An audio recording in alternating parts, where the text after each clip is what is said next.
Hey, what up, everybody? We got a draft going down, and we're going to have Jamie and Mark coming through. We're going to be talking some rookie rankings and rookie values, and let's see who shows up first. Let's get ready to smoke.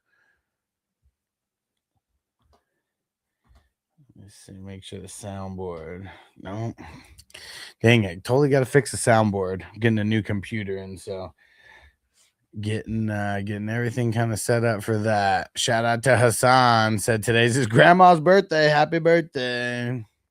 Shout out to Stranger. Shout out to Jamie, said he'll be here in a few. Carlos in the house. What up?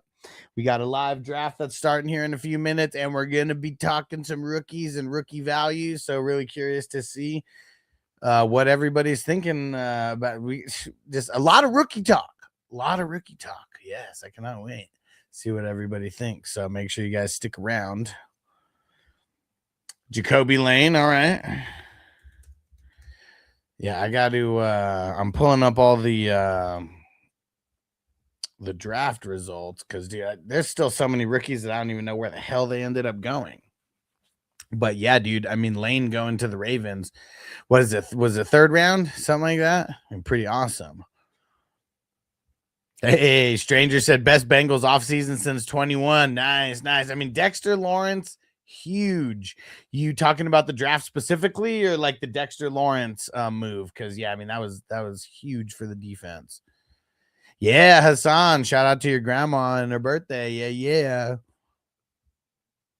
Whoever the Ravens got on offense are passing. I feel like they're going to pass it way more this year than years previous. But, with the guy like Derrick Henry, still going to be pounding the rock.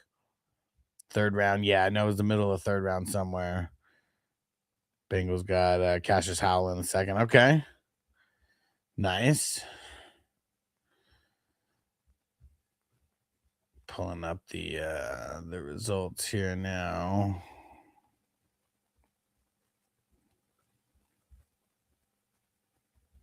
And here we go. Oh, shit. I do not see a lot of green dots. Where the hell is everybody?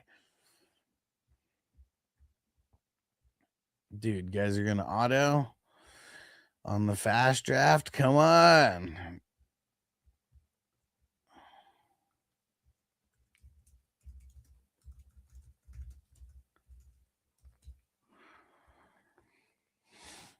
Dude, and where the heck is Jaw Crispy? He's not in here. He's got the first pick. Dude, there's so many. Dude, you guys going to auto in the first round? And it said all of it. Lawrence Allen, Mafe Cook, and the draft. Nice. Cash Doll might be a good asset. And Barham said he was one of my top 10 players. Cool. Hey, Raider Jack in the house. What up, bro?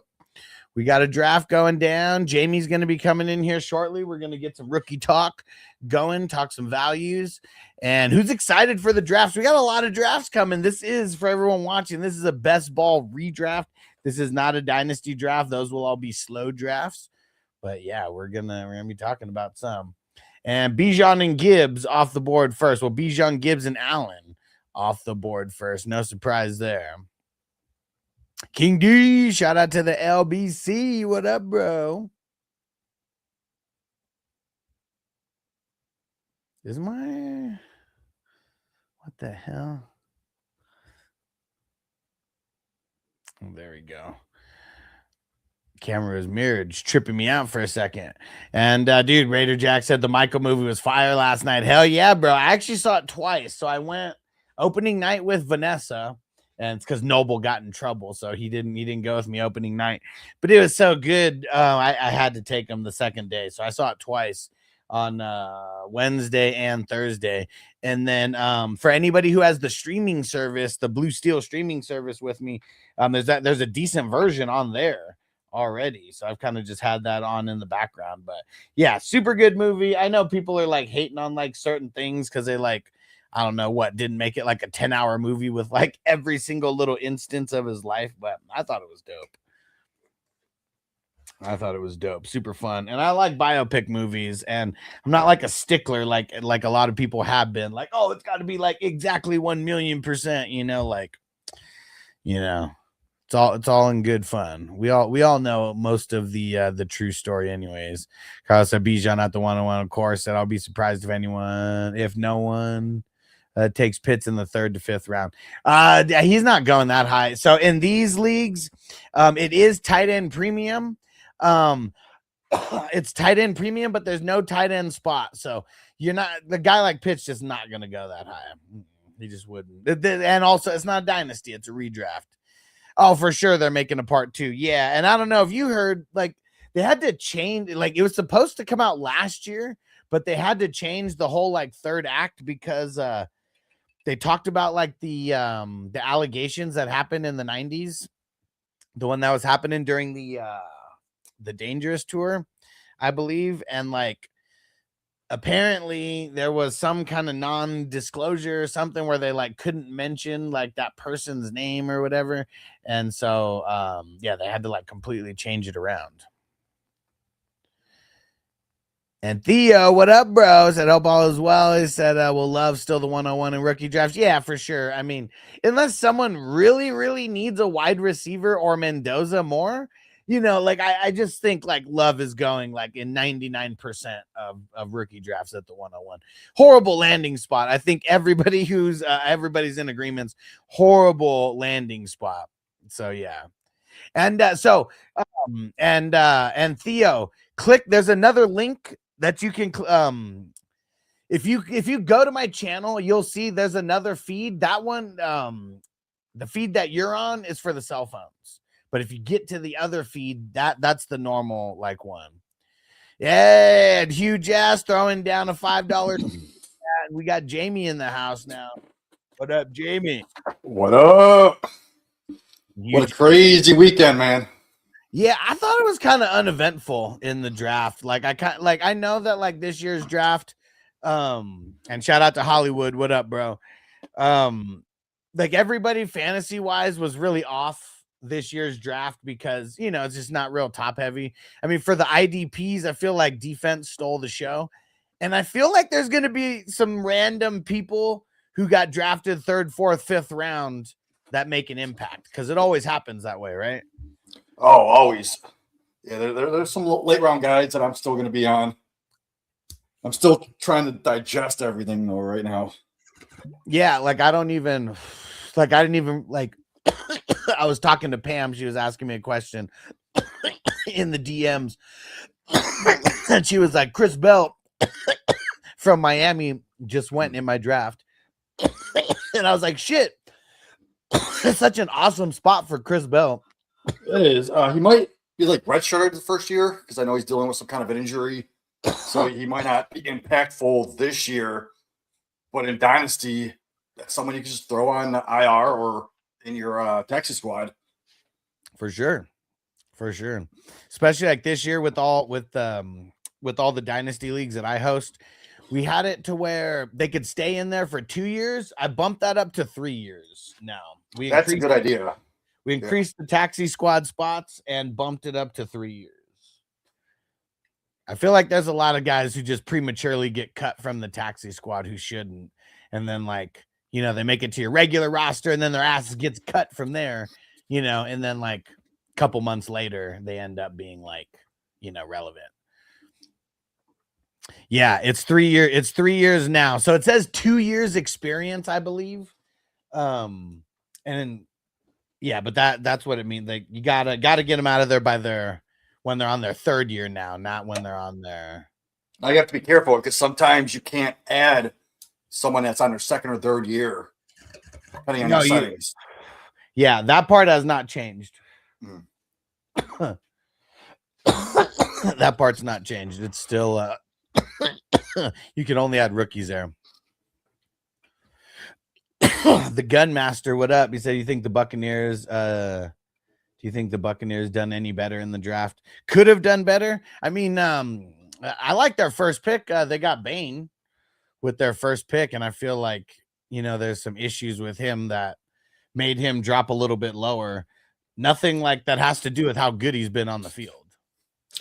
For me, man, Ted Hurst shot up my rankings. I already had him as like a late 2nd round value. I'm willing to probably take him like 203. as early as maybe 202, depending. But I like that for Ted Hurst because you got Mike Evans. He vacated all those deep ball targets, right? And Yep. that's what Ted Hurst is good at. He's got a nice catch radius. He's going to be awesome in the red zone. He's got the touchdown upside. Like the dude's got like a 99th percentile jump. What up, So TJ? I like that. Yeah. So he was one of the guys who you were saying that you liked coming into the draft, right? Oh yeah, yeah, and just that landing spot, it just solidifies it, man. Because I think it hurts Jalen McMillan more than anything because you got Ibuka. Probably. He's got his role. You got Godwin. You know, he's got his role. So I just like the Ted Hurst role. Yeah. Carlos said, I love Hurst, good player. Yeah. Because we really don't know how relevant what's his name? Godwin is gonna be, and that's if he can even stay healthy. True that. And I don't think they got any tight ends. So what? I still their tight end one. Yeah.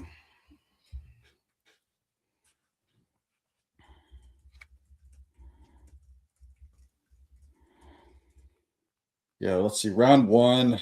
Man, I was so surprised Jeremiah Love went to the Cardinals. I can't believe that. My heart sunk when I saw that.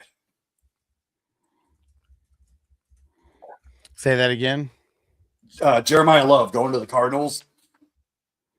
That's like the worst landing spot ever that you could think of for that guy, right? Yep, for sure. And it ruins Tyler Algier. He just got Algiered again because remember Bijan came in the second year. Now he goes. I thought he was going to get like 60% of the snaps, maybe. I don't even see 30% anymore. For Algier or what? For Algier. Like, oh yeah, like he got paid like good backup money. You know, yeah, that's about it. But that even when he got that money, I said it at the time. It's either real cheap starter money or it's really high backup money. One of the two. Mhm. And I don't know if the Cardinals had it in their.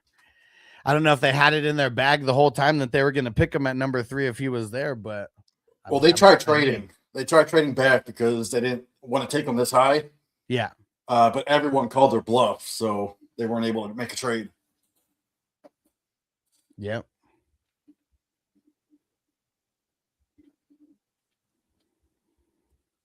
Yeah, I'm liking that Carnell Tate landing spot.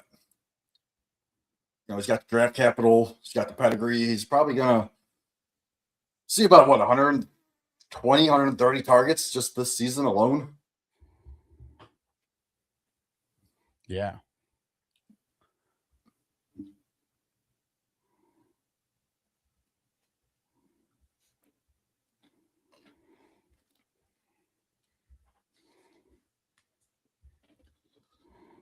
So the Browns, I'm a Browns fan.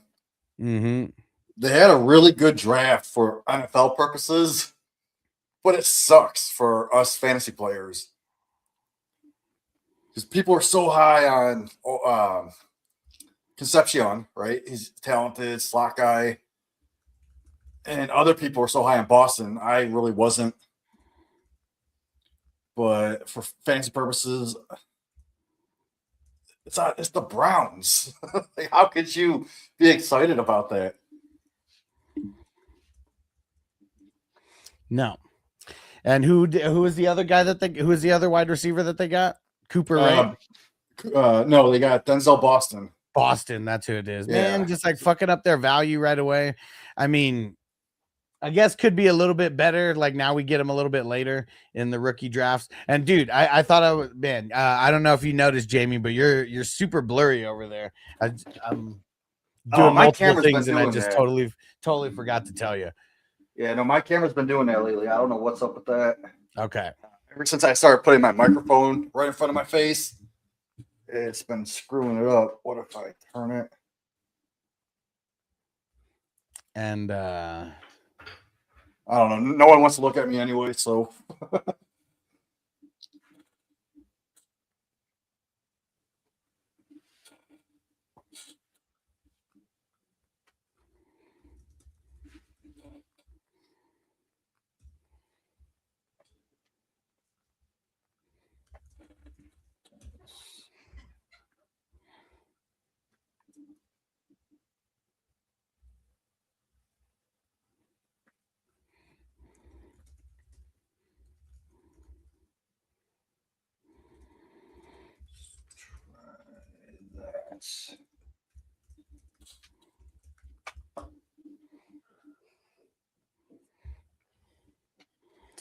maybe that'll Yeah, be a and little sorry, better. there's guys bitching in the chat right now about dude, like people join a lot of these drafts and a lot of slow drafts, and some people have like, I don't know, 5-10 drafts going at a time, and so the auto sometimes it happens and it wasn't who they wanted. Hmm. And it happens. Set a queue. I know, yeah, but I'm gonna take care of those people who join the 5 to 10 drafts. I mean, the guys who join 1 to 2, if you want to bitch about like something, like it's fine.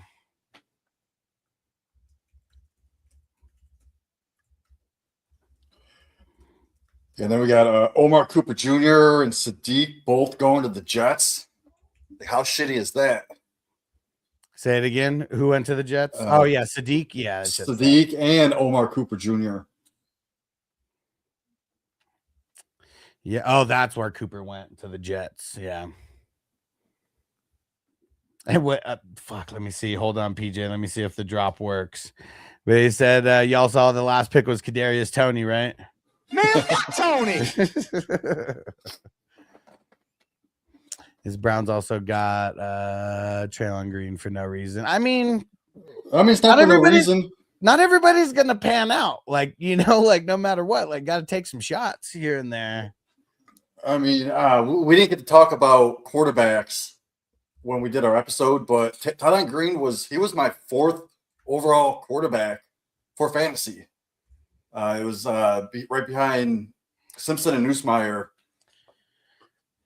And there's a chance they could even use him at another position or just put him in there for packages because that dude's got legit speed. And I think he's better than Shitter Sanders.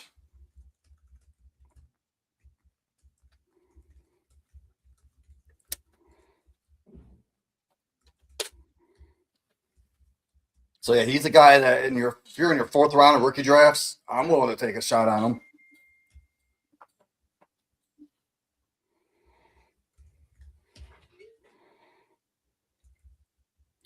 But yeah, with Sadiq going to the Jets. Now, a week ago, I was looking at a team of mine, and I had like 4 tight ends, and Mason Taylor was like my 4th tight end. And I was shooting offers out like 202, 203, 204. And the 203 person accepted it because they had 0 tight ends on their roster.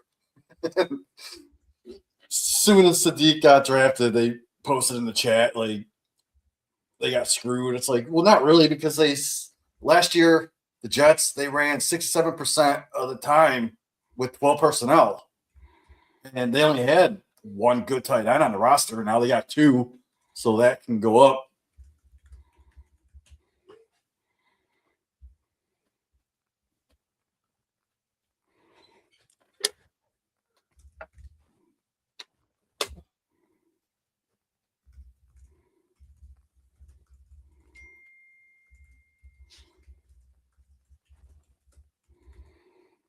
Man, I don't know why all this has to happen right when I'm live, and then if I don't answer, I'm just like such an asshole. But like, fuck, like all this is happening right now. Even with someone who knows that I'm live, they're just like texting me and just like adding, to it.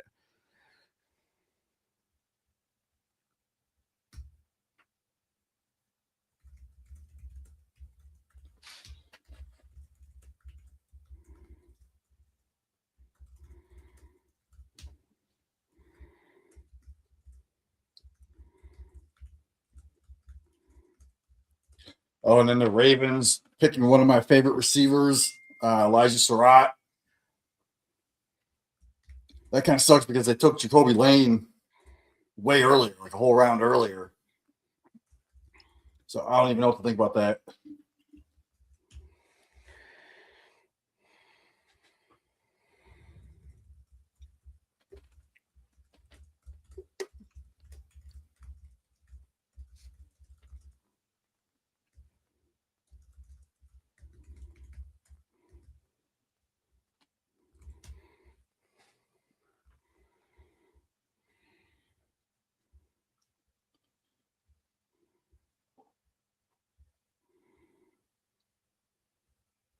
So I'm wondering, with Jeremiah Love's bad landing spot, how many people are now willing to give up that 101 a little bit cheaper? Or are they still just going to go with Jeremiah Love just for the talent alone?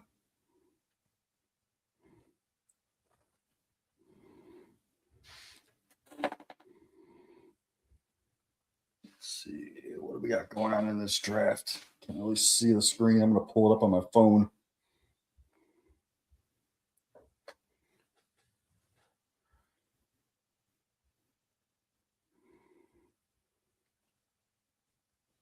I mean, IDP drafts with the rookie draft, I'm kind of excited for that, man.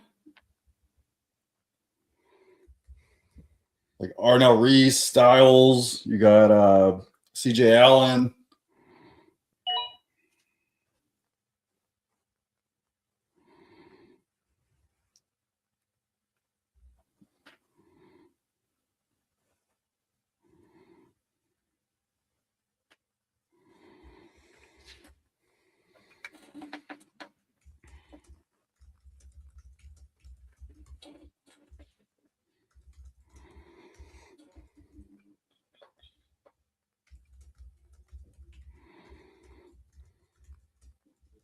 Let's see, what draft is this? Is this Chasen Tyson?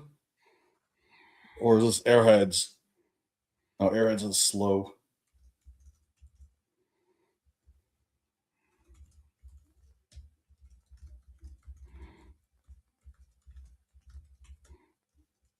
All right, cool. I got it pulled up.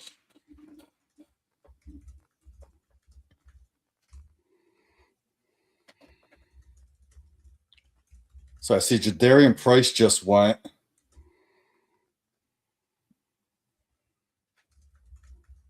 I mean, above guys like Stevenson, even Monungai.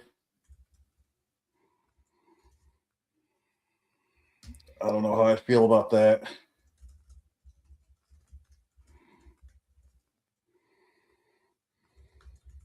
So, I mean, Price was always in that backup role in college. I don't see him getting a full workload, especially Charbonnet comes back, what, week 7, 6 or 7, maybe? He's going to have dude, to. Yeah, just keep talking. I'm trying to listen. No, I'm just talking to the people, so don't even worry. All right, thank you. But yeah, like Jadarian Price, I know he got that first round draft capital, but it was the 32nd pick. We all seen that before with CEH, right? That was a big bust, and Jadarian Price always been a backup, never had a full-time role, so I just don't see him getting more. He ain't gonna get more than like 12 to 15 touches a game, I don't think. And taking him this high in a draft, what, round 7 in a super flex?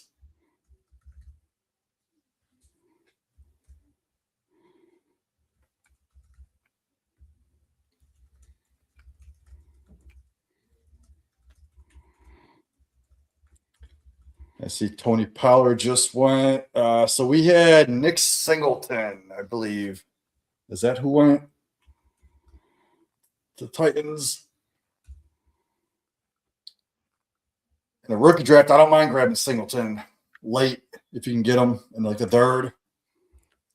Just because you're going to know by next year if he's actually worth anything. And if he's not, you could just get rid of him.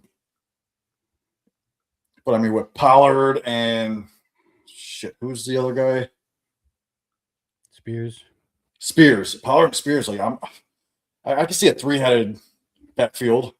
You know, get Singleton some work in there, and eventually, I mean, injuries are going to happen. So maybe you can get like a 50-50 split.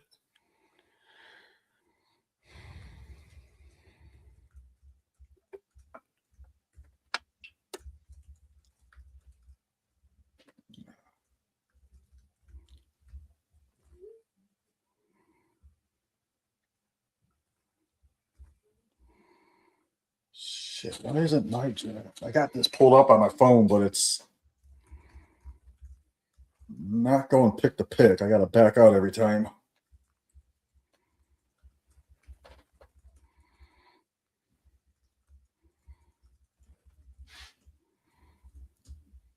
Let's see.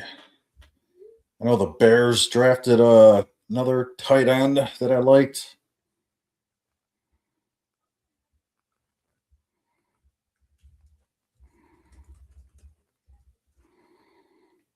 Yeah, Sam Roush. That's kind of a bummer because I just don't. He's definitely not taking over Loveland, man. But then again, injuries happen, right? Hell yeah, and they happen And all the time. And that was the 69th pick.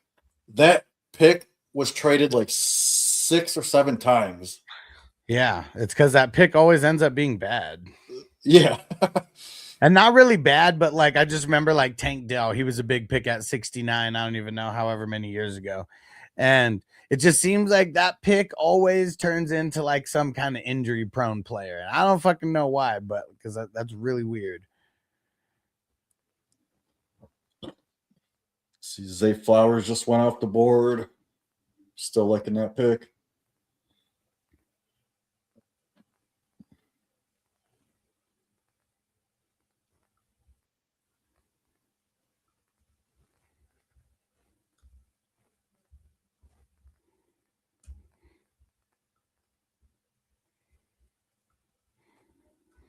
Yeah, and so I'm just drawing a clear line in the sand on the changing of picks moving forward, that if it's a misclick or something that's mentioned like right away, that could be changed. But yeah, the auto picks can't be changed anymore.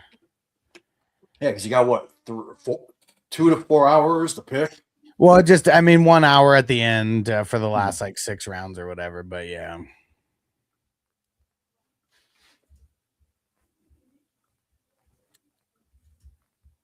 The thing that I don't like is like we're all in this together to like complete the draft as fast as we can. And like I know that there's a bunch of people who they'll get mad that at certain people that they know are like that they're like wasting time on the clock, but they'll never re-tag them. Like that's the one thing that really annoys the hell out of me. When you know someone's on the clock, you know they've been there for a couple hours.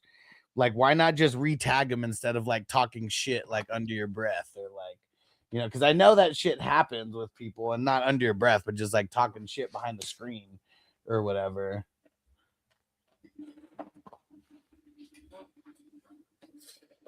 So it's just fucking annoying. Now I'm gonna finally pull the damn draft up here. I mean, I have it actually. No, I have it on the computer screen. So you got the draft pulled up on your phone, right? Well, I mean, I don't know if you can see it, but you joined so you could see the picks. This draft, right? yeah.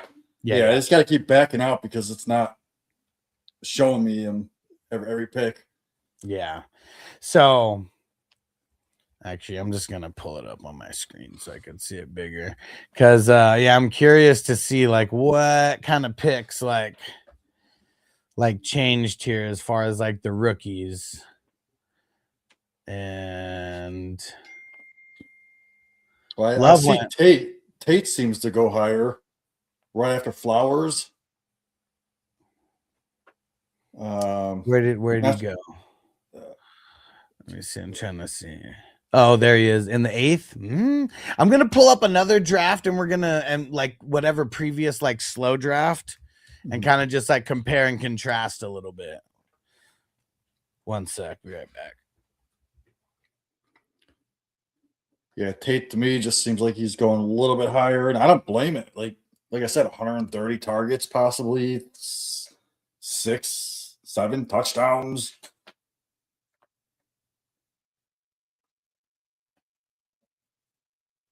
Like it's going to be him and Wandale pretty much getting all the targets.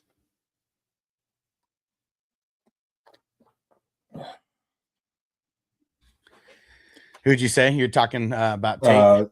Tate, yeah. I see Tyson just went above Brian Thomas. I don't know if I would do that, but I do like Tyson's landing spot. That's what I was going to say. Out of the top 3 wide receivers, we talked about them going into the draft, but give me your thoughts on those 3 guys, just now that we know their landing spots. Yeah, like I've always had Tate number 1. He's still my number 1. Okay. Lemon was my number 2. I moved him below Tyson. I just love Tyson's landing spot. And Lemon, it was more Lemon's landing spot that I moved him down rather than Tyson up. Because he went to the Eagles. Yeah, I know they're going to get rid of A.J. Brown, right? Yeah, I mean, But after drafting Lemon, I mean, it almost seemed, But the problem is with Lemon, he's more of a slot guy. Okay. And when has Jalen Hurts ever targeted a slot receiver? Not much at all. Yeah, I mean, it seems like they run a lot of tight ends out of the slot, though, right? Like, I don't even. Yeah, and they just drafted a tight end. Crap, drawing a blank. We're looking at Eagles. They drafted Eli Stowers. Like he was a tight end that people were putting him up there with Sadiq. And you can run him out of the slot because he is that slot type tight end. So yeah. All right. So so this draft started a few days ago. We're in the 15th round right now. And Love went at the 2-4. So, I mean, almost identical there. Tate went at the 9-4. So he went about a round. I mean, not a full round earlier, but maybe like a little bit more than a half round earlier. On paper, a round earlier. And let's see about Tyson. Where'd Tyson go? Tyson went at the 10-1. I know I've seen him go earlier than that, but I feel like 10th, 11th round is where Tyson and Lemon were going a lot. Because I just started grabbing them a shitload. Like right after I filled my starters, if Tyson and Lemon were there, I just started grabbing them. Because like just having those guys as bench players going into the season, like I felt like really good about that pre-draft. Now that's not really going to be a thing. I bet those guys go like you got to draft them as starters now. Yeah, especially Lemon just went in the 10th, so same thing where he still be drafted as a starter. I mean, I'd still rather have Marvin Harrison over Lemon. Yeah, I would too. In best ball, I might consider Metcalf just because it's best ball. Shout out to Bees. What up, Bees? He said Jalen Hurts is a bum. Hardly throws the damn ball. He said change that tush push rule and he's out of the NFL in 3 years. The one thing that I'm really curious about, and shout out to Robert, I'll answer your question here in a second. The thing with the tush push is how can they make something legal on offense but illegal on defense? Like that's the part that I really don't understand about all of that. I know it's an offensive league, but yeah, I don't know. I've never really understood that part of it where it's illegal on defense but perfectly legal on offense. And Robert said in the rookie draft, what would be a reasonable draft if someone wanted to move up to the 107 from the 107 to the 104? I don't know. I don't know about you, Jamie, but I feel like that's a really huge jump in this year's draft. Literally from the 105 to the 106, I feel like it's an insane tier break this year. Am I wrong about that? No, you're right. 105, even pre-draft, 105 was that break for me. Now with Concepcion going to the Browns and Sadiq with the bad landing spot, I'm not interested in them right now. You're gonna have Price possibly get reached on in that 105, 106 area. So you might have Tyson or Lemon fall to you at the 106, but I don't see it happening. Right. I feel like unless it's a super RB needy team that jumps Price into the top 5, I feel like that. I mean, Love, I just feel like is number 1. I mean, unless it's like some super, specific case where someone like is in dire need of a quarterback, but even Mendoza is probably not going to start year one. So even like dire need of a quarterback is still not a good pick. Or unless you wanted to get a Tate or Tyson or whatever, because you really, really needed a wide receiver and you're super stacked on running back. Other than that, I feel like it's Love at number 1. And then it's just going to be a big clusterfuck between 2, 3, and 4 of Mendoza, Tyson, Tate, and Lemon. Because I know that as time goes on, people are going to start. I don't know. I just don't think it's as cookie cutter. I mean, like maybe Tate is, but I don't know. I know there's going to be people who really like Lemon because he went to the Eagles. Yeah, the disrespect to the Super Bowl MVP is wild. People still hate on Darnold like crazy, man. And Stranger said, thanks, Huss. He said, I've been saying that for years about the tush push, especially since it's supposed to be a player safety rule on defense. Yeah, exactly. Like, how is it not a safety rule on offense? A player safety rule on offense, but it is on defense. Like, that never made much sense to me. So, yeah, I feel like they need to either change it on defense or change it on offense, one of the two. And I feel like, yeah, like because of like the Eagles, it's like they can't change it on offense because it really only affects them and that's it. And that would just be super weird. So just get rid of it on defense, The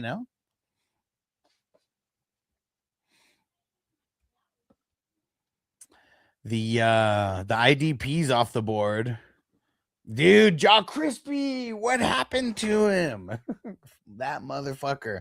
He's autoing, and so he got Hutchinson, Crosby, Parsons, and Bosa already at IDP. Man, at least he got the 2 quarterbacks, man, but he doesn't have 2 running backs yet. Let's see. What pick is he at? He got the number 1 pick. Oh, I see. Okay, I see that now. Dude. And King D said, yep, agree, Huss. No more changing the pick for people on auto pick. Yeah. Yep. It's just, it's the line need to be drawn in the sand. And yeah, I'm just late, was late to the party, especially with this one, though. I think this one, I don't know if this one, I feel like this one was a misclick because he picked JCM in the fucking like 6th round or something like that. Yeah. And there's no way that would, yeah. Especially, I think they just drafted someone. B said, I hope they voted out, but can't stand to watch that shit. Yeah, it's annoying, especially because, like, I don't know. It's different on the goal line. It's different 1 yard, but like when you start doing it multiple times, to get like 5 yards or whatever, and you're doing it 2 or 3 times.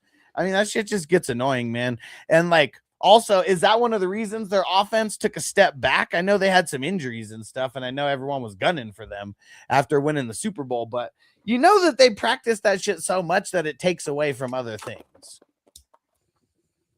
I'm going to grab another beer real quick. Because when they practice it, that like they're practicing it for their offense.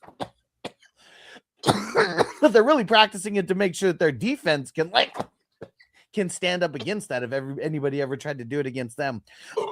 Yeah, exactly. That's what I'm saying. When it happens 2 or 3 times on the same drive because they're trying to get like 5 or 6 yards, like that shit's just lame as hell, dude.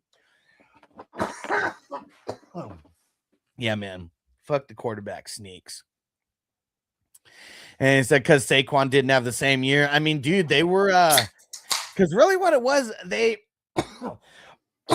needed to change their identity a little bit, and like they didn't evolve in the pass game at all, and that's what stopped them, I feel, from like evolving past what they were.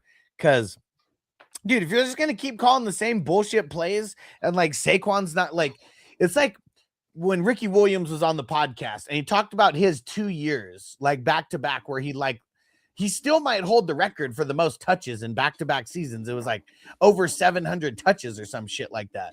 And he was like, year 1 was great. He averaged like 4 yards a carry, 4.2 yards a carry, and some shit like that. And then it was like the next year after that, he said that next year hurt. He said he only averaged like 3.2 yards a carry or some shit like that. He said that year was not fun. He said he was getting hit in the backfield like damn near every time. Yeah, because Hurts can't throw for sure. What up, Robert? So, what do you think about the draft so far? I think it was pretty underwhelming. I think like the people who are really hating on this year's draft class will be like, yes, I told you guys this was going to be a horrible draft class. Because it seems like a lot of guys didn't go to teams that we wanted them to. Like Love going to the Cardinals, like horrible pick. Just some of the wide receiver spots. Like, I mean, even Tate going to Tennessee, like, yeah, he's going to get a bunch of work, but man, goes to one of the shittiest offenses, in the entire league. And like, we hope that Cam Ward takes a little bit of a step up. But yeah, not even, we didn't even think of Tennessee as like a super high volume passing offense, but I think the IDP won this draft. Like I feel like there's going to be a lot, right? Jamie, can you think of any like really relevant like IDP players? I mean, obviously Reese, like those top guys are going to be dope, but can you think of anybody who just is on your radar for whatever reason in the IDP world? Hold on, let me pull up this draft real quick. Where the fuck did I put it? Here we go. So yeah, in IDP drafts, at the end of the first round, I see some IDP players going off the board. You got obviously Reese, you got Styles, you got CJ Allen, even Caleb Downs. Like, yeah, because I mean, I would assume he's going to be a starter, like from the get. Yeah. Let's see, Caleb Downs, and then we got and Bailey. I don't think Ruben Bain. Ruben Bain's a great one. Yeah, because the Tampa Bay Bucks line sucks. Like, I know they have some decent guys over there, but like they're all old as hell, and like they really can't get after the quarterback. Yeah, so I mean, I can see Reese, Styles, and like CJ Allen going at the end of first rounds of rookie drafts. Because after you hit that, that'd be crazy. Because that rarely happens. Well, you have unless you're in a really, really deep league. But you have to think the quality of people after like Sadiq, Omar Cooper, and Concepcion. It is pretty whack. Who's there? It's Stowers, Ty Simpson. Then you got like the Branch, Boston, Lane, not people I'm really interested in. So I would rather probably go Reese and Styles at the end of the first round. Yeah. And then even second round, you got like, what's that dude's name? Bailey, David Bailey. Yeah. You got Anthony Hill, Josiah Trotter. That could be a decent one right there at the end of the second round. There you go. Yeah, man. It is going to be and is Josiah Trotter, is that Jeremiah Trotter's son also? Oh, that's a good question. Let me look that up. Because I know the other Trotter is his son. The one who came out a couple years ago.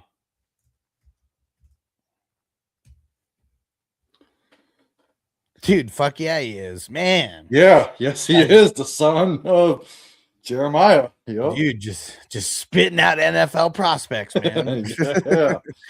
And the other I forget his fucking name. The one who went to the Eagles, like he really hasn't been shit. And with Jihad Campbell coming over there, he's probably just gonna be a backup for a while. So I'm curious what and this Josiah was drafted a lot earlier because the other Trotter, I think, was like a 4th rounder, 5th rounder. Yeah, man. Yeah, so I mean, after Trotter, I really don't see many that I'm excited about. I mean, Jacob Rodriguez, possibly. Dude, someone who's going to be on my radar is Bud Clark out of TCU. When he got picked by the Seahawks in the 2nd round. I don't know where he's going to be on there.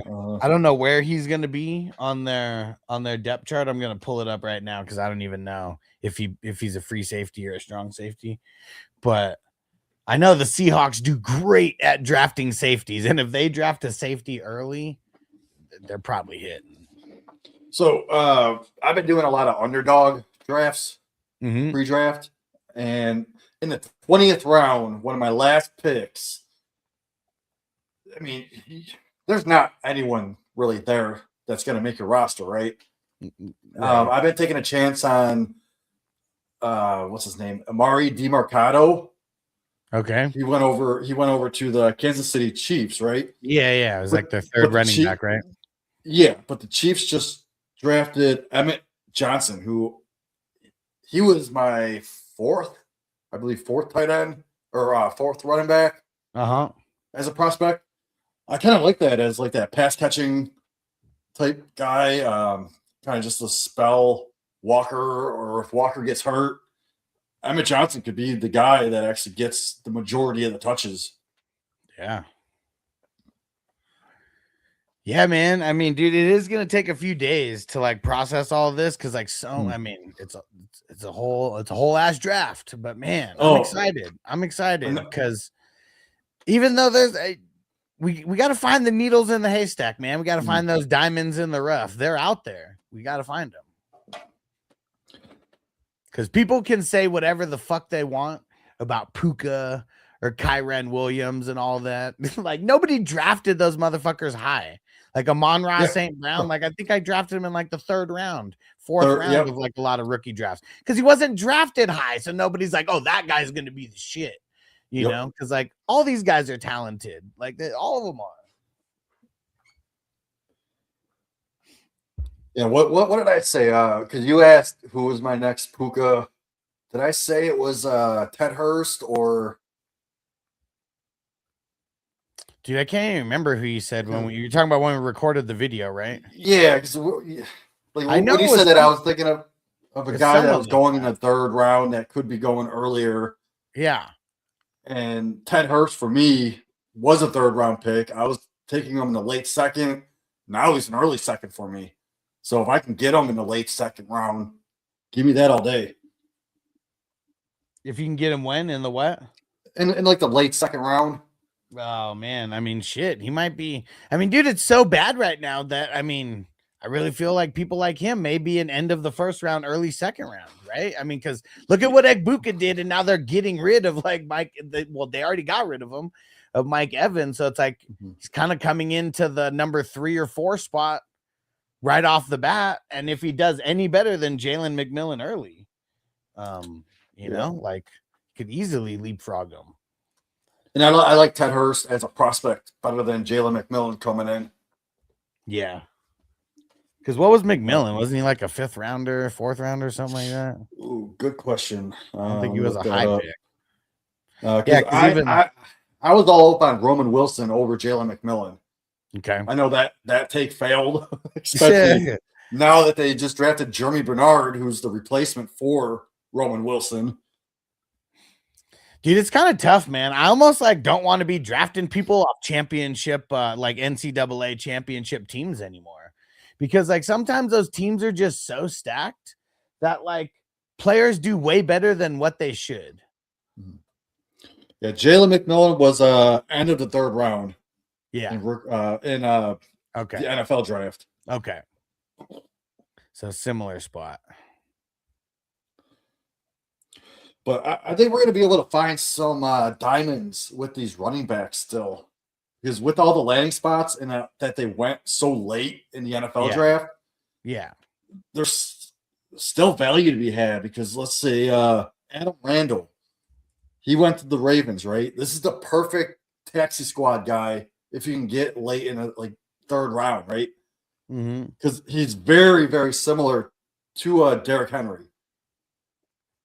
And also and just to just go back a couple drafts, like Bucky Irving was drafted in the 4th round at 125th, pick overall, so they just need the opportunity. It's like, it's finding those guys that are in the right situation to where their number ends up getting called earlier than others. Yeah. Kyle Monangai last year, he was a 4th round pick, I believe. Yeah. But one guy, everyone was so excited about Mike Washington. Yeah. And going to the Raiders behind Genty, he's going to fall. But you got to remember, dude, people get injured. Yeah, for sure. And they have no one else besides There's Genty. no competition. Yeah. Exactly. So if Genty does go down, Mike Washington is going to step in, and he could be a huge value. And I seen a rookie mock someone did today. He went 401. yeah, I mean, fuck. So like That's like almost as pre-draft. late as he went in the NFL draft. Pre combine, Mike Washington Jr. was my sleeper. I was getting him in like the early to mid third rounds of rookie drafts. Yeah. Then the combine hit, and I was completely off of him because people were taking him at the end of the first, beginning of the second, right? Yeah. Yeah. I seen him as early as 111, 201, 202. So I was off of him there. But now that he goes here and he's going in the fourth round, he's still talented. Yeah, for sure. He's still got that pedigree. So if you can get him like late third, early fourth, take that all day. And dude, I know his hands aren't amazing, but he could catch, right? Yeah, he can catch, and he's a big body guy. He's not really that like outside type guy, but he can get in between the tackles and make people miss.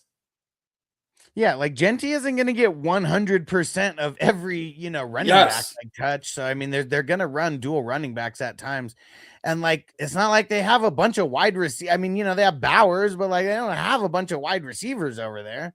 Like I'm assuming they're gonna get him in the mix, and he's just not going to be like some bench warmer who gets like no touches at all. Yeah, they'll give him some carries, and they'll just warm him up. So in case something does happen to Genty, he could just step right in.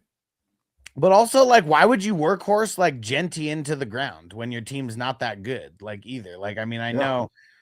I mean, really, you just should not want to get Genty hurt. That's really like what it is.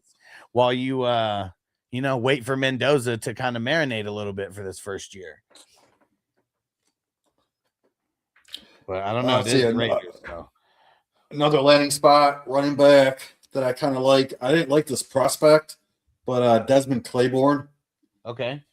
He went to the Vikings, and Yeah. you have to think the Vikings don't have anyone that I'm really excited about. I mean, you got an old ass Aaron Jones, and then Mason. What the fuck's his name? Mason, whatever. He has no upside. So bringing in a guy like Desmond Claiborne, that could be a sneaky pick. Yeah, I mean, he's someone who will just be on your taxi squad initially, and like, yeah, there's not a lot of longevity with Jones and Mason over there. I do like the Jonah Coleman landing spot in Denver. Mm-hmm. Coleman, he was my number 2 running back, like pre-draft. I think I'm still going to keep him in that area, like 2-3. I guess Even I have above to Price. I was going to say, I guess I have to keep Price above him just because of that. I mean, you get drafted in the first. Ken Walker's gone, and Charbonnet's going to be hurt. I mean, not playing for a little bit. Like he's got to be there because he's going to be in the mix right away. Exactly. So I think you kind of have to put him there. Yeah. But Jonah Coleman, man, in that offense with Dobbins, he's always going to be injured, right? RJ Harvey, we saw it last year. They didn't really use him that much. Yeah, I'm curious how that's going to change this year too. And did Justin Jolie go to Denver? That's going to be a sneaky freaking pick. Let me just confirm that because it was late. Yeah, I still haven't even gone through all the draft picks. Like over the next. So where Justin Jolie? Justin Jolie. He went to Denver. Okay. And he seems like that kind of tight end that Sean Payton just completely loves. And there's no tight end in that room that I'm actually scared of. That I don't see Justin Jolie just taking a back seat to any of these guys. He can be used right away. What up, Jacob? He said, question. I got 5 2027 first round picks in a 10-man 2 QB league. Should I trade some of my remaining good assets to get 3 more 2027 first? Well, no. I guess if you're okay donating this year, and having a bunch of fun next year, I mean, do it. That will be fun. But I usually break the teams down in 3 tiers. You're either a tier A, you're going for it now. You're a tier B, you're kind of rebuilding, but you're a playoff contender, or it's just a project. That's the tier C, where you're probably not even a playoff contender. If you're not a playoff contender, yeah, go ahead and do it. Have some fun. And even if you don't draft anybody in that draft, you could probably trade those picks for an entire starting roster. Yeah, and Alex, I know you always said in a 10-team league, you want studs because it's so hard to make up. Like, depth doesn't matter in 10-team leagues. Doesn't. So go make those 2-for-1 trades when you're getting a stud. What I would do is I would look at which 27 first is projected to be like one of the later ones. Trade that 27 first for like the 103, 104, so you can get like a Tate or a Tyson, because those guys have opportunities to be studs in this league. Yeah. Then you take your shot. And then next year, we're going to have 5 quarterbacks that are going to have like first round grades. So, I mean, you can get 2 of them easily in that draft. Yeah, next year is going to be insane with the quarterbacks, because this year, like, Mendoza might not even start like right away. I don't think he is, with as much money as they gave Cousins. Like, it would be stupid for him to start this year. You give him 1 year to learn, and then he comes in second year, like ready to go. I could see them even throwing them in like week 8 or 9 if they're not really competing, just to get them some reps. Dude, I guess I'm torn on that idea, because I know it happens. I'm not saying that it won't happen. I guess I'm just torn on that happening, because I feel like throwing someone in there on a shitty team, it's more than likely to go bad than good. Because like, we're talking about stars of college, guys who probably aren't used to losing like at all. And like, you're just going to throw them in there at the real shitty, team that's doing like horrible. And if they don't have an instant like uptick, for that team, it's like mentally it could just go completely south. That's what I kind of think. But you gotta think also, if they're completely out of the playoffs by like week 12, 13, you got to get them in there for some reps. I don't think so, because if you're that good, I feel like it's more between the ears that you need in your first year. I mean, look at Patrick Mahomes. Like, Mahomes only played 1 game as a rookie, and that was because they clinched the playoffs. And, like, that was it. That was his 1 game to play. And I think he threw for like 200 and something or 300 yards. Like, if you're ready physically, you're just always going to be ready physically. Like, they got to get ready mentally. And like, I don't know, look at a guy like Trey Lance, who they get in there so early, and then you get hurt, and then it's like, it's all mental. Like, and then you lose your job and just everything, man. It's all mental. And B said they're gonna give him the Jordan Love treatment. I mean, I don't know if they're gonna have that long to give him. Like, I don't know if they're gonna give him 4 years, but dude, at least 1 year, like, if these guys were going on a good team, that's different, but they're not. They're going on like the worst teams, possible, if they're a high first round pick, unless somebody traded for it. That's really what it is. If they were on good teams, shit, you'd be able to throw them in right now. But it's because they're on shitty teams that, like, yeah, I just feel like it's best to let these dudes marinate for a year and learn. Because there's a way big difference between a college quarterback and an NFL franchise quarterback. Yeah, speaking of Trey Lance, his brother going to the New Orleans Saints. Okay. Is he a quarterback? No, he's a wide receiver. Okay. So you add Tyson, you add Oscar Delp at tight end, and then you add Bryce Lance. That's a big win for Tyler Shough. Like, I just can't see how Tyler Shuck's going to fail this year. And dude, we were talking about it. Remember how we were like, man, if like Tater Tyson can go somewhere where they're not the number 1, it's going to be so sick. And we were talking about the Saints. Yeah. Man, that's so awesome for Tyson. But then again, you have Olave, who's kind of got injured, right? in the Yeah, past. but I'm Then- just then saying. you have Tyson who gets injured. So I'm just saying we're assuming health for everybody right now. Yeah. So we can't. Yeah, I don't want to start thinking about injuries yet. but I do know a Don't lot, blow my of buzz, people. Jamie. All right, don't blow my buzz. I don't know much about Bryce Lance. He wasn't on my radar, but I do know a lot of smart people in the industry that were on him. When did he get drafted? So pick 136. It's like fifth, or fourth or fifth.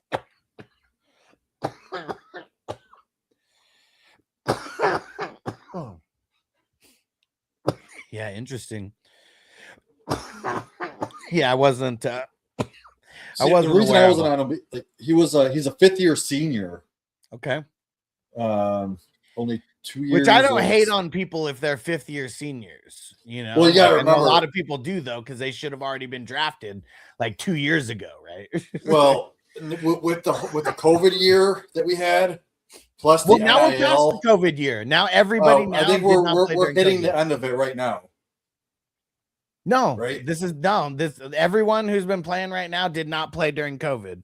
2021 would have been their earliest years. But you also had like redshirt freshmen that gave them an extra year. I guess I forgot guys could play more than 5 years, right? Yeah, if they're redshirted, I believe that's what it is. Well, the red shirt, usually the red shirts are the ones who are 5th-year seniors. I guess now, like, because of like guys could go play at JUCO and like all that shit. Like, I mean, I guess all that would still be in the mix. But yeah, I thought that all the guys who are drafted right now, the earliest ones started in 2021. That's what I thought.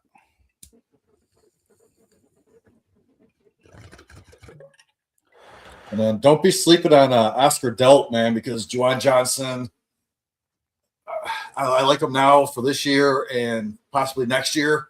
But going forward, Delp could be the guy in New Orleans. He was drafted 73rd overall. Cool. I believe he was in 9th.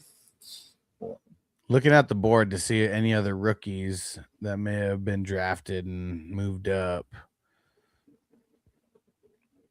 Lemon was like some of the last ones that I've been looking at. Oh, Sadiq. He went in the 13th. Let's see where he went in this other draft. He went in the 14th in the current draft. So very similar. Oh shit! Look at that. Bell just went in the 21st. Ooh. Wait, which Bell? The Rook. Chris. Skylar. I forgot. Chris, I forgot. There's multiple. Chris Bell. Okay. He was someone I was getting in like 33, 34, 35th round. Not anymore. But again, he may not even play this year. That's kind of scary. Oh yeah, I know. That's why I would only draft him that late. But yeah, now just for his landing spot, 21st round. But he said you could have had a red shirt and added the COVID year to get 6. Okay. Yeah. Okay. So they would have had to start their COVID year. So it's like so for like some of those guys, like they red shirted twice then, right? Oh, yeah. Skylar Bell went to the Bills. So that he's going to be the replacement of Shakira. What round did he go? Shit. Where did he go? Round 4, pick 25. Okay. That's another pick that was traded 5 times. Holy shit. First it was the Bears, then the Chiefs, then the Patriots, to the Bills. Interesting. And if anybody wants to get a draft grade, we'll do that soon. I'm only grading the starters now. Or at least who's drafted as a starter. And yeah, we're just going to keep smoking more. And I'm just looking on here to see if anybody else. It doesn't seem like this one changed a lot. You know, compared to the drafts that were, I mean, you know, Chris Bell, I just shouted him out. I mean, that's someone who's getting drafted hella late. But oh shit, look at that. Bailey went in the 19th round. I'll usually never draft rookies in these best ball drafts for defense. Because you just never know. Yeah, especially linebackers where they're probably not going to be playing much. Yeah. Robert said before the draft, Sadiq sometimes fell into the 18th, 19th round. Yeah, I believe it. I believe it. I mean, does he fall farther now that he's a Jet? Yeah, well, that's what's funny. I mean, in this one, he went in what I say the 13th round. But yeah, that seems early.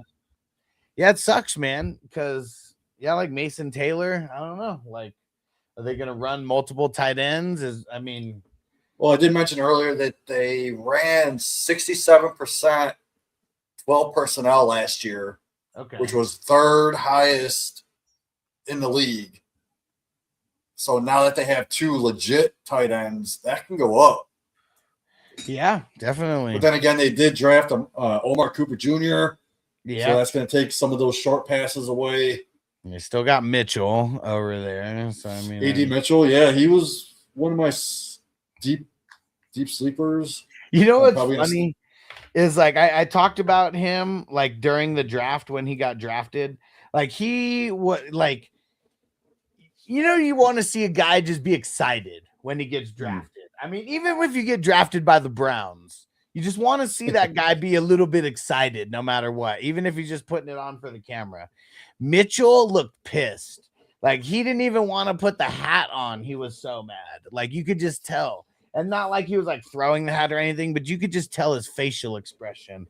And I was like, that's what happens when you get drafted and paired up with Anthony Richardson. Like people just aren't going to be happy. And it's so crazy that he went to the Jets and he's happy. That's how bad Anthony Richardson is. There is a receiver. I know a lot of people were high on him. He was more of like a late second, early third rookie pick for me. But Antonio Williams got drafted in the third round by the Commanders. Yeah. So that could be something, man. Yeah, because they really don't have any. I mean, who do they have over there besides Scary Terry? Nobody really. Luke McCaffrey. Right. And he's been a lot of nothing the last couple of years. Yeah. I seen a draft today where Antonio Williams went at the 112. Yeah. That seems early for me, but I guess if someone believes in it. I mean, I just feel like once we get past that top 5, there's going to be a lot of subjectiveness. Like maybe you could say top 6, maybe just Sadiq gets drafted at the 106, like a lot. But outside of that, like I feel like we're going to get shocked by a lot of these picks. I feel like all the 108s, 109s that I have, I'm just going to stick to my pre-draft process. And I'm just going to go with like the Sadiqs or the Concepcion or the Omar Cooper Jr., even though they landed in bad spots.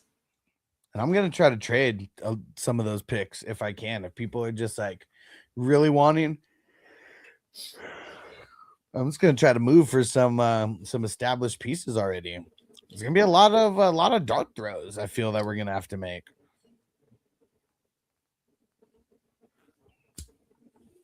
Yeah, because I feel like everyone now has a flaw past that 105, whether it be landing spots or people that got pushed up that aren't as talented, but they're in a good spot. There's going to be flaws. Yeah, for sure. Like, honestly, I would give up my 106, 107 for a 2027 first. And even if that ends up being the 112, I still think that's like you have to wait a whole year for a player. But I think that 112 next year is going to be more powerful than that 106, 107 this year. Yeah. And Robert said they said pre-draft that they wanted to get Taylor more involved in the offense. I hope so. I got him in a few places and a handful of taxi squads, so I hope they get him more involved.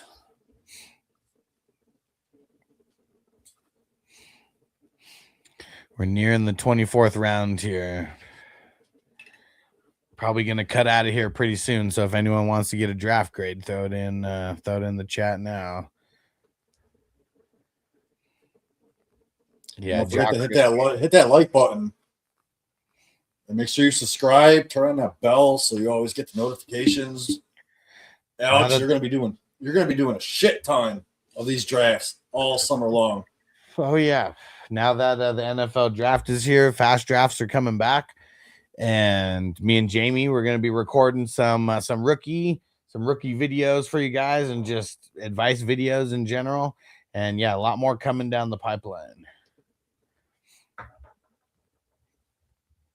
Man, fucking Trey Harris. He's got drafted. Okay, I like Trey Harris. Okay, tell me why.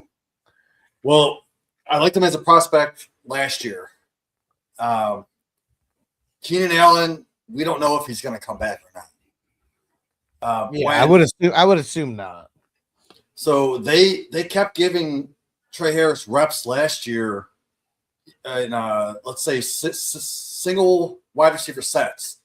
Trey Harris was the only wide receiver on the field, and yeah, he was just running wind sprints, because they were probably running the ball. But the fact that he was on the field giving him reps, I think they like him. He's better than Quentin Johnston. Mm-hmm.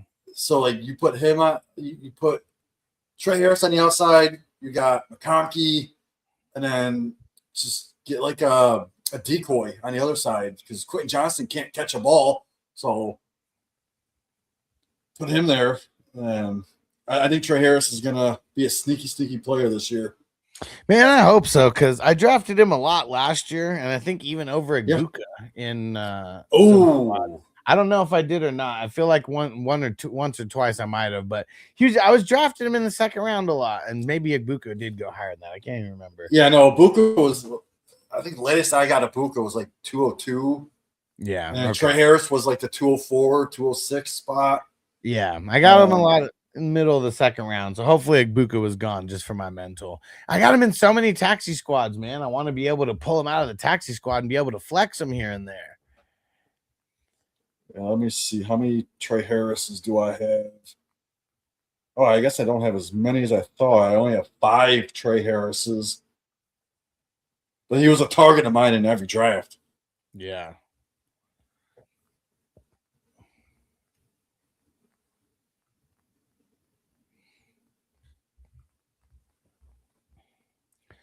All right. I think it's time to smoke more weed. Who's in the chat and smoking with me? Who's in the chat smoking with me? Let me know.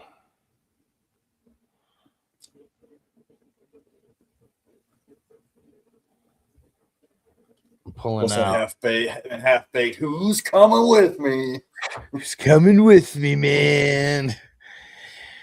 Dude, so I'm always posting like different like YouTube shorts and different like videos, like clips from movies and shit. And like on 420, I posted a bunch of half-baked videos. Oh, yeah. And like the Willie Nelson video. I saw that, yes. Dude, like man, on my other channel, it has like 1.3 million views, and I got like 700 subscribers from it. Hell yeah. I only had like 300 or 400 like subscribers on that one, and it's the one that just the one where I post all my Vegas shit, just anything I'm doing in Vegas and those kind of videos. It's the Vegas Living 420. Dude, that one's blown up now. Like man, it's got like 1,400 subscribers now. I got some booty. And it was good too. Give me a box of condoms and what's that stuff? We used to eat it all the time back in the day. Pussy. Stranger said, like you have to ask if I'm puffing. No, man. I just wanted to know what you're puffing. And he said the shortbread 33.11. Nice. So this is from the Rhythm company. Jack's Delight 32.54% THC, and it's really big on the terpenoline. I don't know, they got 3 terpenes listed on here, but it was really high in the terps. And I love Jack, like the OG Jack Herrera, one of my favorite strains. And these are always like different like hybrids of it. But man, this one has a really good Jack taste to it. All right, and Hugh Jass said me. All right, we're gonna grade you here in a second. If y'all got Hulu, on 420 they dropped this new show. It's just like a 6-episode series. Watch the very last one. It's called like 420 Quick Hits. They did a whole episode on Jerome Baker. That bong that Alex is smoking on right now, that's a Jerome Baker bong.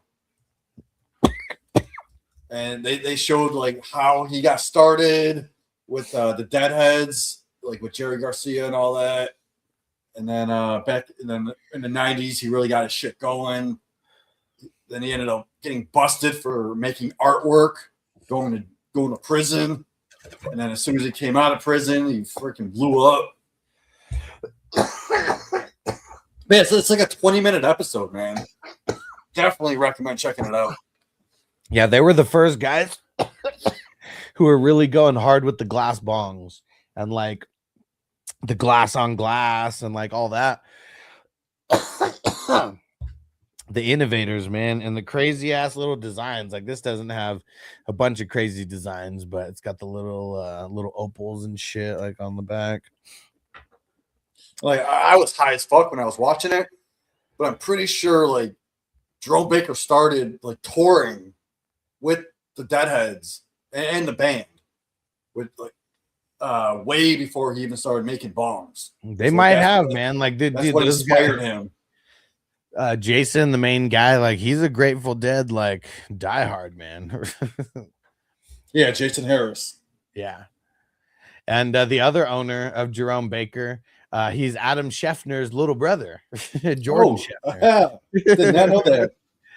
So funny, man. If yeah, like she always like they went like complete opposite paths. I know she's been on a podcast, I think on Christian McCaffrey's mom's podcast, and like she talks about both of them. It's funny. Yeah, go check that out on Hulu. Yeah, and if you guys ever come to Vegas, we can take a little tour of their facilities. It's pretty crazy. It's not a huge spot, but man, the amount of like glass and stuff they have there is insane. Cool little spot to smoke. They have a whole like podcast like setup area for filming. Hell yeah.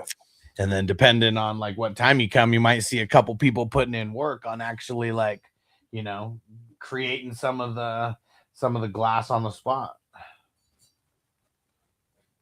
Because that's one thing that they always do is like these dispensaries and shit. They'll get them to come in. Sometimes it's to promote a product or something like that, and then but they'll just be there like blowing glass. All right, where's Hugh Jass? Number 12 over here. All right, so we just do the starters, but if there's like 3 quarterbacks who got drafted in the top 10 rounds, I kind of put them all into consideration. So we'll start with the QBs. We got Lamar, Dak, and Herbert. Oh, that's elite A+. Yeah, I mean, that's a fire trio, man. I would say an A. I'm not going to give it an A+. I'm getting real specific with the A+ and the A- this year because we're going to have to nitpick. I'm going to say that's a solid A. I got to give it an A+. I mean, Lamar, top 3. Dak, he didn't finish his top 5 last year, right? And then Herbert's a top 7. So you got 3 top 7 guys. I feel like Dak and Herbert, they are 3 top 7 guys. I just feel like they'd still disappoint me though. Like it sucks. I still want to like talk shit about like these top 7 guys, you know. But like, yeah, Dak, I don't know. He's a motherfucker, man. Gets hurt every other year. But yeah, so Jamie gives it an A+. I give it an A. Super solid nonetheless. Robert says seeing glass blown is fun. I've seen it done at a marble company in the area I live in, Missouri. Nice. Yeah, and like it gets to like some of the times when they're doing the bongs that like they're just twisting everything around, and somehow it ends up being the shape that they want it to. They blow through the tube to make it like bigger and shit. And like, yeah, it's cool the way you see the art form take shape. And there's this event coming. I think it's next month. It's the champs glass blowing competition, and that one has got like some of the best glass blowers from around the country. And yeah, it's insane the type of pieces that these guys are making. It's insane. All right, running backs. So let's see. So through the 11th round is the starters. So Monty, Stevenson, Mason, and Brooks. This is kind of ugly, man. I mean, you're going from an A on the QBs to, man, I'm gonna say a C plus for the running backs. Probably just a little bit better than a C, but yeah, not too good. But let's see the wide receivers. Real quick, I'm gonna give that a C minus. Okay, C minus. There's not much upside. It's not. I mean, it's really, you only have to start 2. So I mean, that's like, even if those are the 2 worst positions or 2 worst slots out of your top 10, it is what it is. But yeah, I'll move it up to a C. I'll give it a C. It's ugly. See, me and Jamie, Monty, bad offensive line. He's still going to get opportunity. Stevenson, I'll give it a C. Wide receivers and tight ends: Mon-Ra, Loveland, Romy Romadunze, and Chris Godwin. I mean, automatically, because of Amon-Ra and Loveland, it's up there. Adunze, I like. Godwin, I mean, he's probably not going to bring down the score that much, but I think Godwin's one of the biggest sleeper at receiver. He's a year removed from his injury. I just hope he can stay remember. That's really what it is. He always gets hurt. But he was wide receiver 1 before he got injured for like 6 weeks straight. Oh, for sure, man, dude. I'm the hugest Chris Godwin fan. So he's got God and Brown in his name. The only thing I don't like is that you don't have Caleb because you have Loveland and Odunze. I would have liked to have seen that stack with Caleb Williams. Yeah, he couldn't have got him. Only way he could have got him is if he would have drafted him back to back. Yeah, I see that. He would have missed out on St. Brown. Yeah. So, I don't hate it. I do like Odunze and Loveland, especially in this format. I'm debating between a B and a B plus, and I feel like because of Amon-Ra and Loveland, we're gonna give it a B plus. Yeah, I was thinking like 87.5. There you go. So that's in that B plus range. Let's see who the IDPs are here. So Nate Landman, dude, love him. And Lloyd, nice. TJ Edwards, nice. Fucking what the hell? Monwari, there you go. I couldn't think of his he was my favorite safety last year coming into this draft. I like that. Fuck yeah, man. And now I feel like they might like, he just plays all over the place. Like, that's what's like interesting. He's not even like a safety anymore. He's like a hybrid player, because sometimes I'll put him at almost like a linebacker spot. And that's what you want. Yeah. Yeah. Because then he's kind of like, so he's like at a linebacker spot, but he's like kind of playing nickel. Sometimes I'll put him on the line. Sometimes I'll put him back like a safety. Like, yeah, he's all over the place. And then Buda Baker. Oh, Buda, babe. You got the drop? No. That's what I was saying earlier.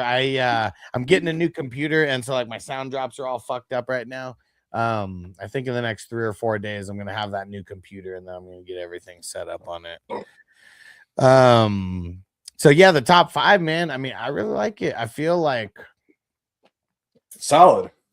Yeah, I mean, I don't know if I'm gonna give it a B plus. Like it's flirting with an A minus. I just feel like it could be a little bit top heavier if you don't have like a stud. Like instead of taking Likely and Tonjes, maybe you could have got like someone else there at those 2 positions, because you have Chig. I like Chig, so he's on your bench. Yeah.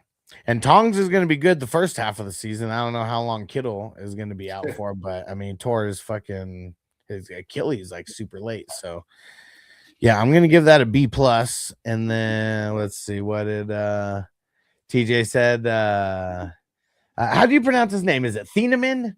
Thieneman is this year's Amon Wari. I mean, dude, because he's coming right, like he should be starting right away, right? I'm gonna pull up their depth chart because I forget. Let me see where he went in this rookie draft. Yeah, man, he's gonna be starting. Yeah, he's gonna be starting right next to Kobe Bryant. So Thieneman, where the hell is he? So he went at the 210. Yeah, right before Josiah Trotter. So I mean, that's a solid spot right there. Salty as fuck. The Vikings passed on him.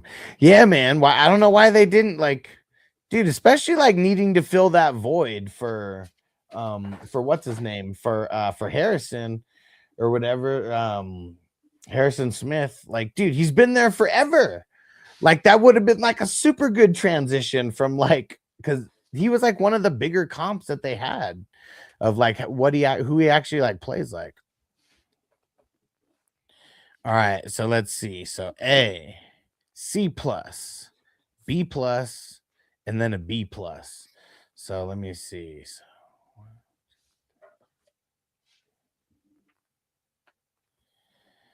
let's see. So we got up 3, up 1, and then down 2. So up 5, down 2. So we got an 88 total for Hugh not Jackson. bad. All right, sounds good, Brown. And come over to the other channel, Brown. This one is the one that's for the cell phone where you can't like see the whole screen. Come over to, if you click on my channel, you'll see the other one that's going and without the cell phone in the title. That's where everyone pretty much is. I'm gonna pull your question. Brown, is Brown the one that's on the clock? Yeah. He's always you're on the clock, Brown. He's on the clock somewhere. Yes, sir. Solid squad, Hugh Jass. Solid squad. All right, and I'll wait till Brown gets over here. I'm gonna pack a bowl while we tell me when you made it to the correct channel, Brown. See, we're gonna have to give Crispy like a D minus. Yeah, dude, Crispy's team fucking sucks.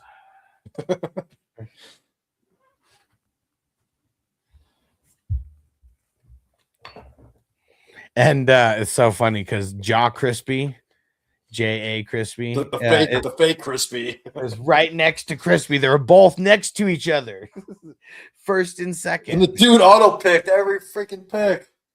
Shit. You find damn it. I don't understand how he ended up with Myles Garrett. I'm just gonna text you the link. That just seems easier. Hold on. Because it should say Fantasy Football Hustler and the little emoji like somewhere. I don't know if that's going to be on the left or like you have to like lower the chat to like find it. I'm just going to text it to you though. Oh, no, that's the cell phone version. But my question is, how did Myles Garrett go this late when he outscored everybody last year in this format? Dude, I have no idea. Where the hell did he end up going? He auto picked from Jock Crispy, but it was like 6. Oh, yeah, but hella late. 3, 4, 5, 6. What the hell? So if you look at Garrett's scoring last year, he outscored the fifth IDP player by 50 points. Yeah. Yeah, it was it was no joke, man. I'm surprised that might be some of the latest that he's gone. Like, I mean, he usually goes. I took him number 1 overall in the one that I'm in. Number 1 overall. Number 1 defensive player overall. Oh, okay. All right. What round? I think it was 10 or something, maybe 11. Yeah. That's normal, and that's like usually where he's been going. I'm glad this year there's only all right, he made it. All right, I'm gonna finish this bowl and then I'm gonna get over. All right, Brown. You're on the clock, buddy. Yeah, see, this year I feel like people haven't been jumping as high on the IDP like last year. I remember like 7th round, 8th round. Some people Yeah, try to I kick do it off. remember that. It hasn't been like that this year. Maybe that'll change as we get a little bit farther into draft season. But I'm gonna be honest. I didn't even start ranking my IDPs yet, so yeah, I got to do more. I think I went through 2 waves of rankings, but I didn't get that far, and I got to do more. So that's coming, guys. A lot of rankings coming over the next week. So Brown, Stafford, Jones, and DJ said Crispy will fuck it up. As Stranger said, now I'm puffing some Sunshine Lime, 26.47. Nice. I just pulled out some Animal Face, 32.33. Dude, this shit's been having me sleeping like all week. And B said I'm gonna have to get into the best ball this week. I think, bro, you got to get into it, man. These are, if nothing else, they're like $10 lottery tickets. Like, I think one thing that sucks for you is they always start at 6:00, like West Coast time. So we're should get back to like an early morning, like Saturday one eventually. And also we got the slow drafts going as well. And the fun part about it is, even if you just do 10 drafts all year long, you're guaranteed to get half your money back. But you're also guaranteed to also win thousands of dollars. I wouldn't say guaranteed. Well, no guarantee, but it wouldn't be hard. How about that, to get your money back? I'm just saying, like every year that I've done it, I've only done about 10 drafts every year, right? Yeah. I've won half my money back the last 2 years, but the first year is I won $1,000, so I'm still like $900 ahead. well in the green still. Yep. One thing that did change this year, there's only going to be 100 winners. I've condensed the number of winners, but obviously now the top's getting paid more, even the lower getting paid a lot more. Like I think last year the 20 I think was the 20 was the lowest. I mean, I think maybe the lowest might be 20 for like a couple teams, but a lot of it's in like the 30 range, and then there's just more $100 winners and all that. So yeah, very easy to win your money back even doing 5 to 10 drafts. And hell, yeah, like the first year I ever did this, I only did 5 drafts. Yeah, when I won second place. And that was when you were pretty new to IDP, if I remember it. Yeah, that was like my first year really drafting IDP. Hell yeah. And dude, like this year, let me just give the payouts based on 300 teams. We're well ahead. Last year, this same time, we were only in the 50s. Now this one's literally number 90. And Brown, gonna be getting to you in one sec. Let me just read off for some peeps who may not have seen the bylaws and what the payouts are gonna be this year. So assuming we get to 300 again, that's what I'll read off. So 10,000 for first place, 3,000 for second place, 2,000 for third place, 1,500 for fourth place, fifth place, 1,000. So if you make it into the top 5, you're at least getting a grand or more. And I will tell you, man, I know the dude who won first place. Like I think he's already done 25 of these like 90 drafts. He's having a kid, and he said he's having his wife having a baby, and he's like, yeah, I'm taking like a month off. He's like, well, I'm gonna be back really soon. You guys better get ready. He said, I gotta do some. He said, research and get it in. That's for sure. And like I said, I'm gonna be doing a bunch of research myself, putting it on Patreon with the rankings and just like thoughts of where some of these guys are valued, and where I would, what's the range that I would be drafting them in. And if you do enough teams, you can win first, second, and third. So you're getting all that money combined.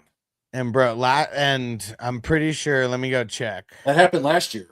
Yeah, it did. It was the dude who got first also hit fourth. So yeah, so he won 11,400 from his entries. And let me see how many he did, because I mean, it's not like he did a small amount. I know he did a bunch. I mean, that's rent money for the year. Shit. He did 71. Did 71 drafts. So he was definitely, he wasn't one of the top 5 or 6 people, but I'm for sure he was in the top 10 somewhere with the amount of drafts that he did. And stranger, good load. That's a lot of bread, bro. I'm saying, man, like, especially him and his wife having a baby. Like, I mean, he spent $710, ended up winning 11,000 plus. Like a pretty good investment, I'd say. And if nothing else, we're definitely having a lot of fun drafting. That's for sure. That's the best part. Just doing the drafts. Fuck yeah. Live on air. And B said 2 years ago, and Crispy was in damn near every league and totally missed. You know what? Yeah. But you know what? He didn't last year. Last year, he had the second place team, 2,800. I mean, things got condensed a little bit this year. So last year, there was only 4 teams that were over $1,000. This year, because I condensed it down to 100 teams, now there's 5 teams that are over $1,000 with the 300 leagues. I mean, dude, $2,800 that paid for last year's and the year before's, and a lot this year as well too. And dude, this year, I mean, we're shooting for 420. I mean, we'll see. That's a lofty goal. We'll get it. We gotta get it. We're well ahead of where we were last year of getting to 300. All right, let me see. Where the hell's the... Here we go. Okay. So we started, and I read Stafford and Jones, and that was it, but we never graded it. So Stafford and Jones for the QBs. I think I'm giving that, because we're only grading it off of the starters, and that's it. And it's fringing on a C+ and a B- to me. Let's let. You got to remember, Jones isn't going to start the year. You know, when did he tear his Achilles? It was later, so I heard that he could be out like at least 4 to 7 weeks, maybe. And seeing Brown said I profited a little last year, but enjoyed the drafting and the sweat. Yeah, and I mean, like, there's a lot of things that we like. The league says there's a lot of things that men can waste their time and money on. Fantasy football is not one. The fantasy football is not one of them. It's not a waste of time or money, because like we could be doing so much other shit. At least there's like, we're having fun and a possibility of winning a fat chunk of change. I mean, shit, I was in over 100 drafts last year, and I didn't fucking hit the top 5 or anything like that, like any of those top monies. I still had a hell of a time drafting, and this year we're going to do better. I mean, I'm hitting one of those top 5s this year. I'm shooting for number 1. It's so fucking hard. And let's see. Okay. I didn't even smoke. I was still talking. Hold on. So I'd have to put like Stafford and then Geno for the first half of the year as your starters. And then put Danny Dimes.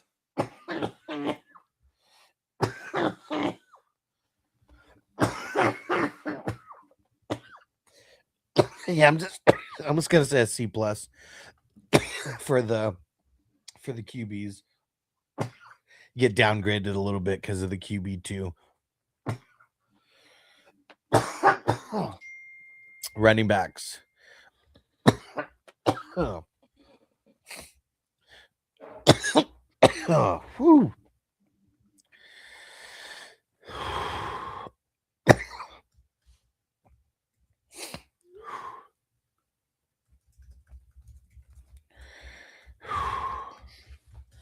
Okay. Man, that one got me. Running backs: Ken Walker, Javonte, Scatterbo. Well, I'm going to downgrade this a little bit because he took Scatterbo above Kyron, who I'm not a big fan of, but I do like Kyron better. But Travis Etienne and Swift should have went above Scatabo. Dang it. Yeah. I mean, I wasn't really paying attention during those rounds. That's when all the fucking messages and shit were coming in. But dude, that's crazy because those guys are usually like third, fourth rounders. I mean, just Kyren and ETN specifically. That's crazy that they went that far down in the fifth. I mean, even Tootin's upside compared to Scatabo. You got to remember, Scatabo's coming off of an injury. He did get saved by the draft. They didn't draft anyone, so I do like that. But and Beast, he said, I feel like your cough evolves every year. Well, dude, I mean, man, I feel like the weeds evolve. The weeds getting better every 2 weeks. And man, like right now, smoking on what kind did I pull out here? This one's the Jungle Juice. Where's the THC percentage? 32% on the THC, and this one's super heavy on the carafilene and the limonene. Super heavy on those terps. But yeah, man, fuck. I feel like I'm due for a bong upgrade though, but I'm not really sure like what to do.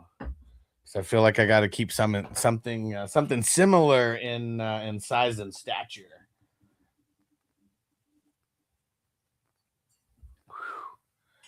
But yeah, man, I bought a lot of the good weed was on sale for $4.20, so I went and got a half ounce. Dude, of stuff that's normally $45 an eighth, I got a half ounce for $60 before the tax. I was pretty fucking stoked on that.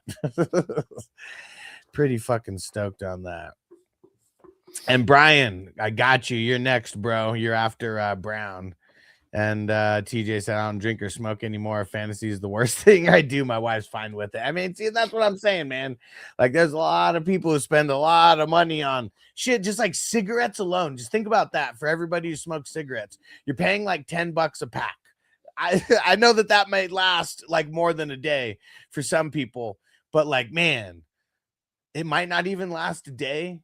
And there's no chance of you making money off of smoking those cigarettes. This, you might be able to win $10,000. Right? Stranger said, us flexes, I need to upgrade with this collection, dude.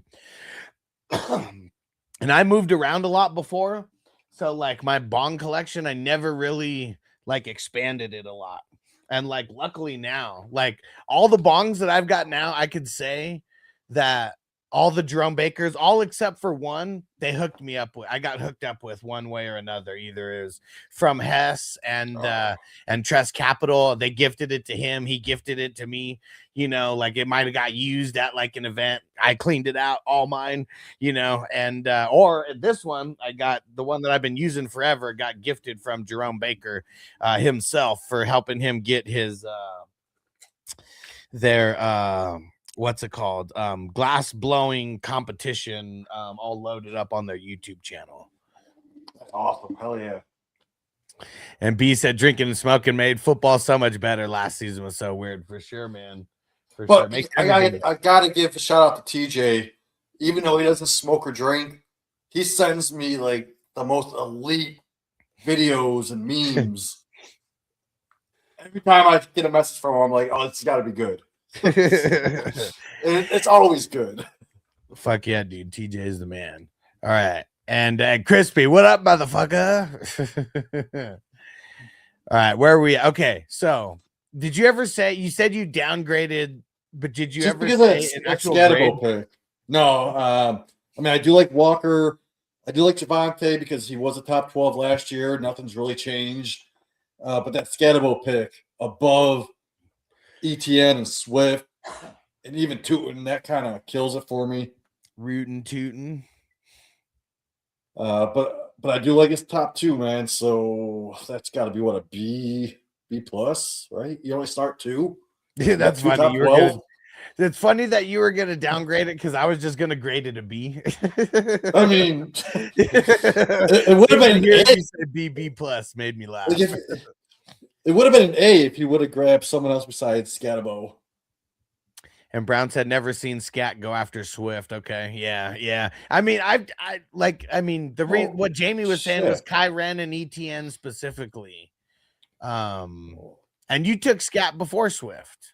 Yeah, I said I do think the Jags. I think the Jags add an RB. Yeah, they probably do. And I don't even know about I mean, Tootin' they have Fine where he is. they have LaQuinn Allen and they got Chris Rodriguez. There's not really much upside to them. They're just grinder backs. Just a bunch of Jags, man, for real.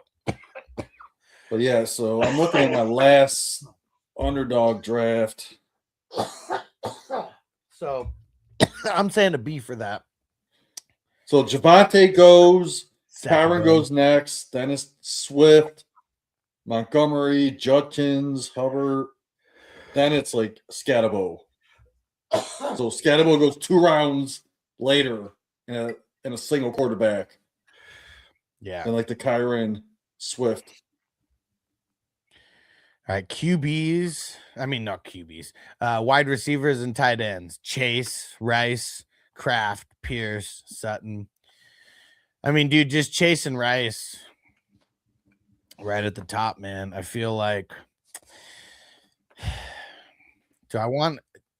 I don't know if I could give it an A minus. I feel like it's a B plus with everybody. I'm teetering though on an A minus and a B plus there. I'm not a Rice guy, especially since they just drafted that one guy. I can't remember his name, but he's supposed to be a shifty dude.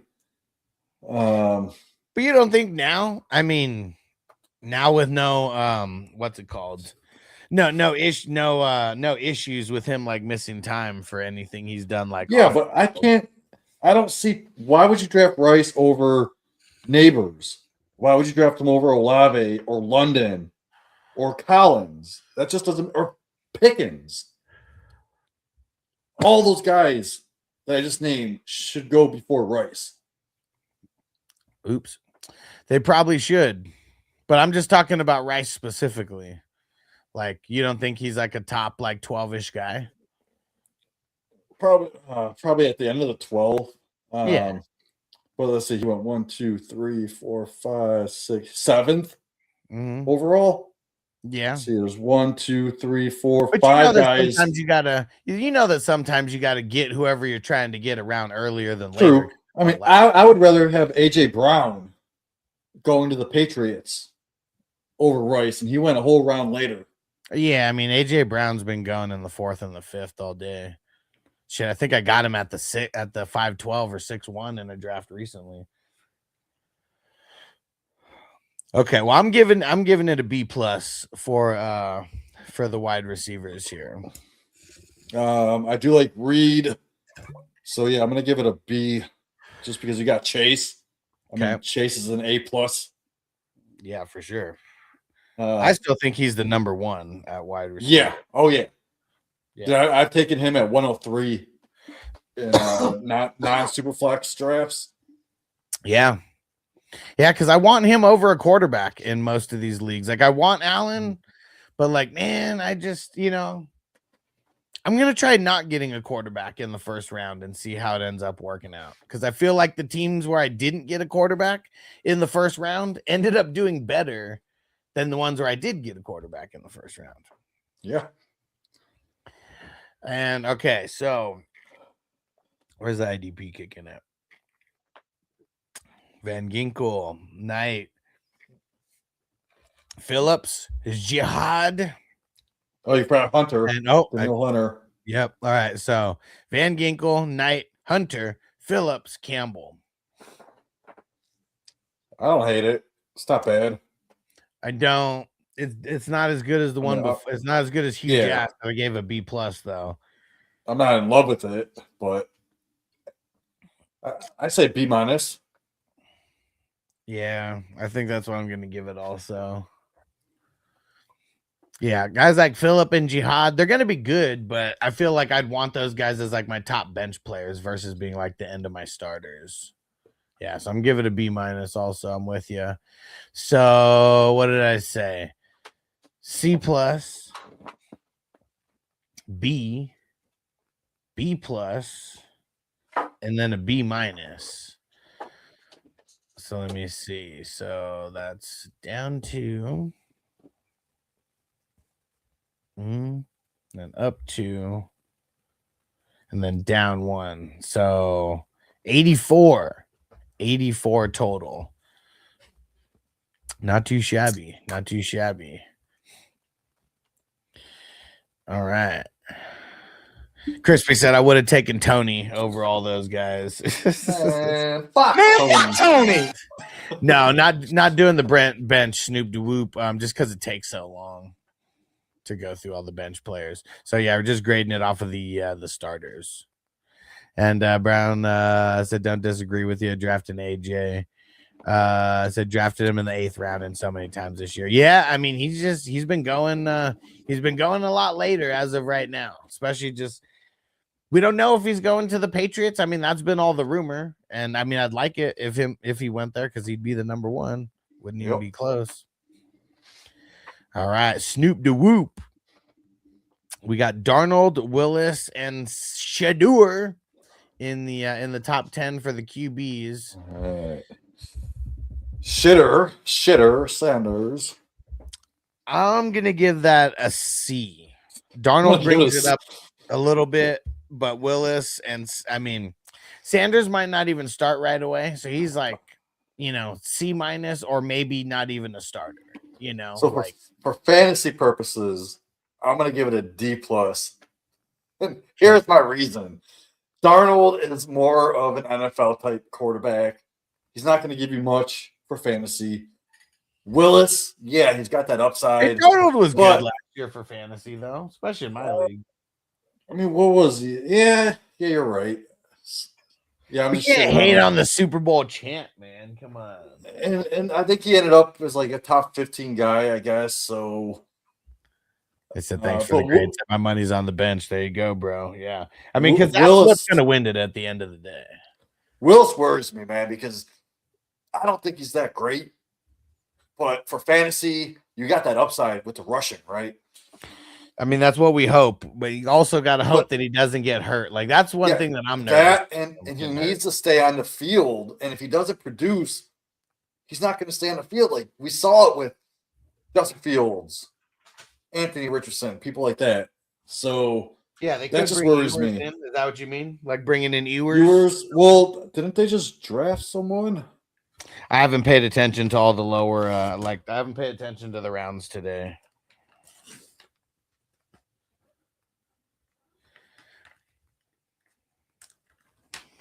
But yeah, either way, I'm with you. Like I'm not I don't think Willis isn't a franchise quarterback or anything like that. He got paid decent money though. But I feel like Miami that offense is going to suck.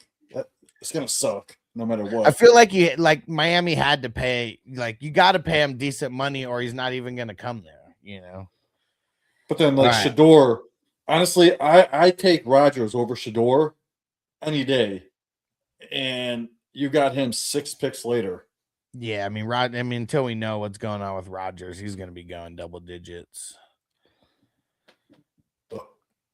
He is starting. Yeah, Jamie's talking about for the whole season, but he's for sure the starter at the beginning of the season.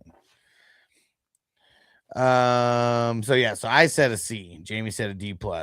Running backs: JT, Kyren, Jalen Warren, Mr. Bill.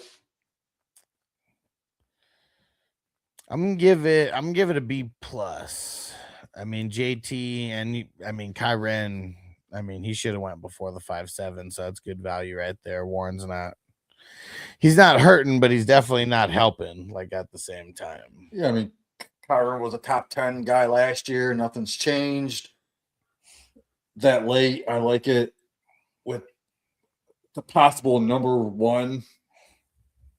I mean, yeah, you got Gibbs and Bijan, but would you be surprised if Jonathan Taylor ended up the number 1? No, we wouldn't. Yeah, if he stays healthy, I mean, he's done it before. So I do like that. Jalen Warren, I'm not a big fan of, but in best ball, yeah, he's going to give you those spike weeks. So I'm going to give that a B+, maybe even an A-, just because you got JT. You got 2 top 12 guys. Like, There you go. See, Jamie's a little bit more. His highs are higher and his lows are lower Yeah. than mine. I'm a little bit more even keel. I mean, Jalen Warren, man, he's a top 20 guy. Yeah, I know they. Maybe. Well, what did he finish last year? I feel like he was outside the top 17th. All right. Okay. He was 17 last year, and it's best ball. So Yeah. like Warren, I'm avoiding Warren in all my leagues, but this late, I like it this late. Let's see the wide receivers and tight ends. I mean, it's a nice little trio Ooh, that you got right there. Jefferson, Neighbors, and Bowers to start. A plus. And then Metcalf and Wandale later. Yeah. Jamie says A plus. Like I said, I'm a little bit more even keel. I'm gonna give it an A though, because that is very, very solid. And very top heavy. I mean, just those top three right there. I mean, you paid for it, and it looks nice. Looks nice. Let's see. IDPs. We got Zach Bond, and you know what? It's because we haven't played. Bond is the best. Because we haven't played this video in a while. Let me go ahead and play the shout out from Zach Bond. What's going on, guys? Eagles linebacker Zach Bond here to let you know, give you a little reminder that defensive players matter. Come on. Don't be scared to join an IDP league with a hustler. You know what it is. Big shout out to Alex and the 420 crew. Yeah, come on. Don't count us out, man. Join IDP league. Come on, with the hustler.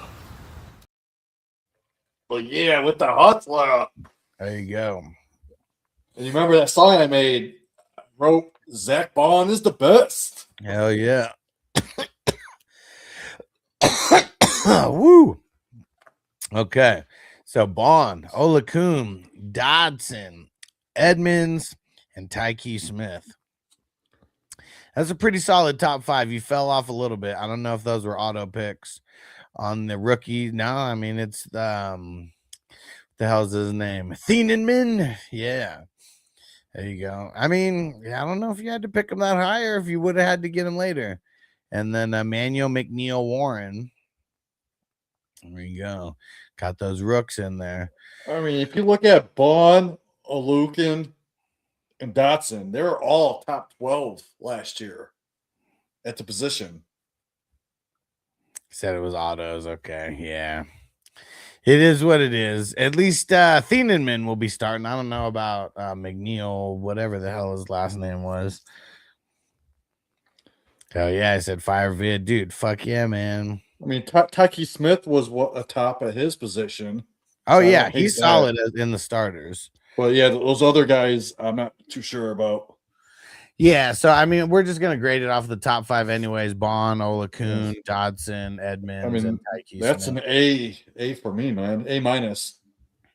I got Dodson. I mean, he's in my top 6. Zach Bond, Yeah, he's right up there. Olakun's still up there. Edmonds, I'm a little nervous about. I'm gonna give it still top 20 last year. I'm gonna give it a B plus. I'm gonna give it an A. It's just you got 4 top 20 guys. You know what, Jamie? 3 of them were top 3 of them were top 12. I'm giving it. I'm bumping it up to an A minus. Yes, let's go A minus. Give them credit. So let's see. So that was a C. What's that? Down. That's down 4. But then you got a B plus, so that's up 1. So now it's at down 3. And then you got an A, so that's 1. No, wait, hold on. So it was down 3 for the quarterbacks, and then it was up 3 for the wide receivers. So that just evened it out. And then it was up 1 for the running back, so that's 86, and then A minus, that's up 2, so that's an 88 for Snoop DeWhoop. That's a solid score though right now. There you go. I mean, yeah, the quarterbacks, I mean, a lot of it's going to come down to which one of those pans out, but pretty solid on the skill positions and did really solid on the IDPs for the starters. All right. Let me zoom out here just so we get the full view. Fuck. I got one of those track pads. It's too easy to go backwards.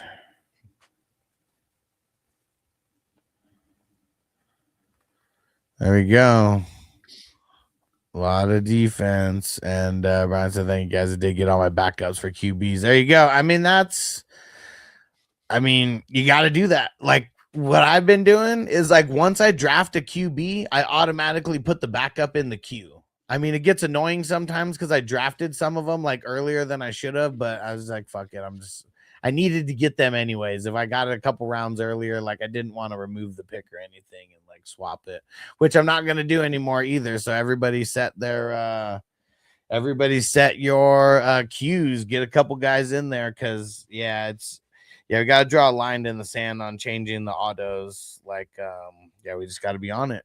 We got to be on it. And Circle Cross, what up, bro? What's going down? We're getting ready to smoke one more before we get out of here. Dope draft. We're already up to number 90. Last year, we were only in the 50s at this time. We're almost at the 100 mark. I'm man. I'm only in one so far. I need to get up on this. Yeah, one thing that I've been doing is every 10 drafts, I've been doing an update with like the managers and who has more, who's done more drafts and all that. I still got to get this ADP thing. What?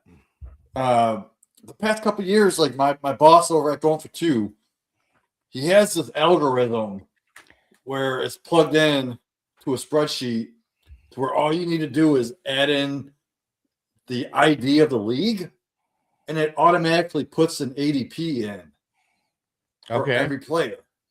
And I've been trying to get him to send it to me the past 2 years, and he's always like, "Yeah, I'll get on that," but he just never does. So I need to get on his ass for that. Yeah. Because how cool would it be to have an actual ADP for all these? Yeah, you're going to have to go on the Patreon to get it, but it's going to be worth it. That'd be fucking awesome, man. Circle Cross said, glad to see another brother auto drafting all IDP and not my ass. And that's you, right, Ziggy? You want me to grade your team before I get out of here? Just give them an A. Everyone gets an A. Dude, I had a teacher that did that when I was in college. Hell yeah. It was a psychology class, and like I felt like I like understood everything, but I wasn't doing good on the tests or whatever. And I'm just a horrible test taker, I guess. And but she ended up giving everyone an A, even my dumbass friends who were in that class also, who I know didn't get anywhere close to an A. So yeah, that actually happened in one of my classes. Felt good about it. Felt like I got my money's worth. Hell yeah.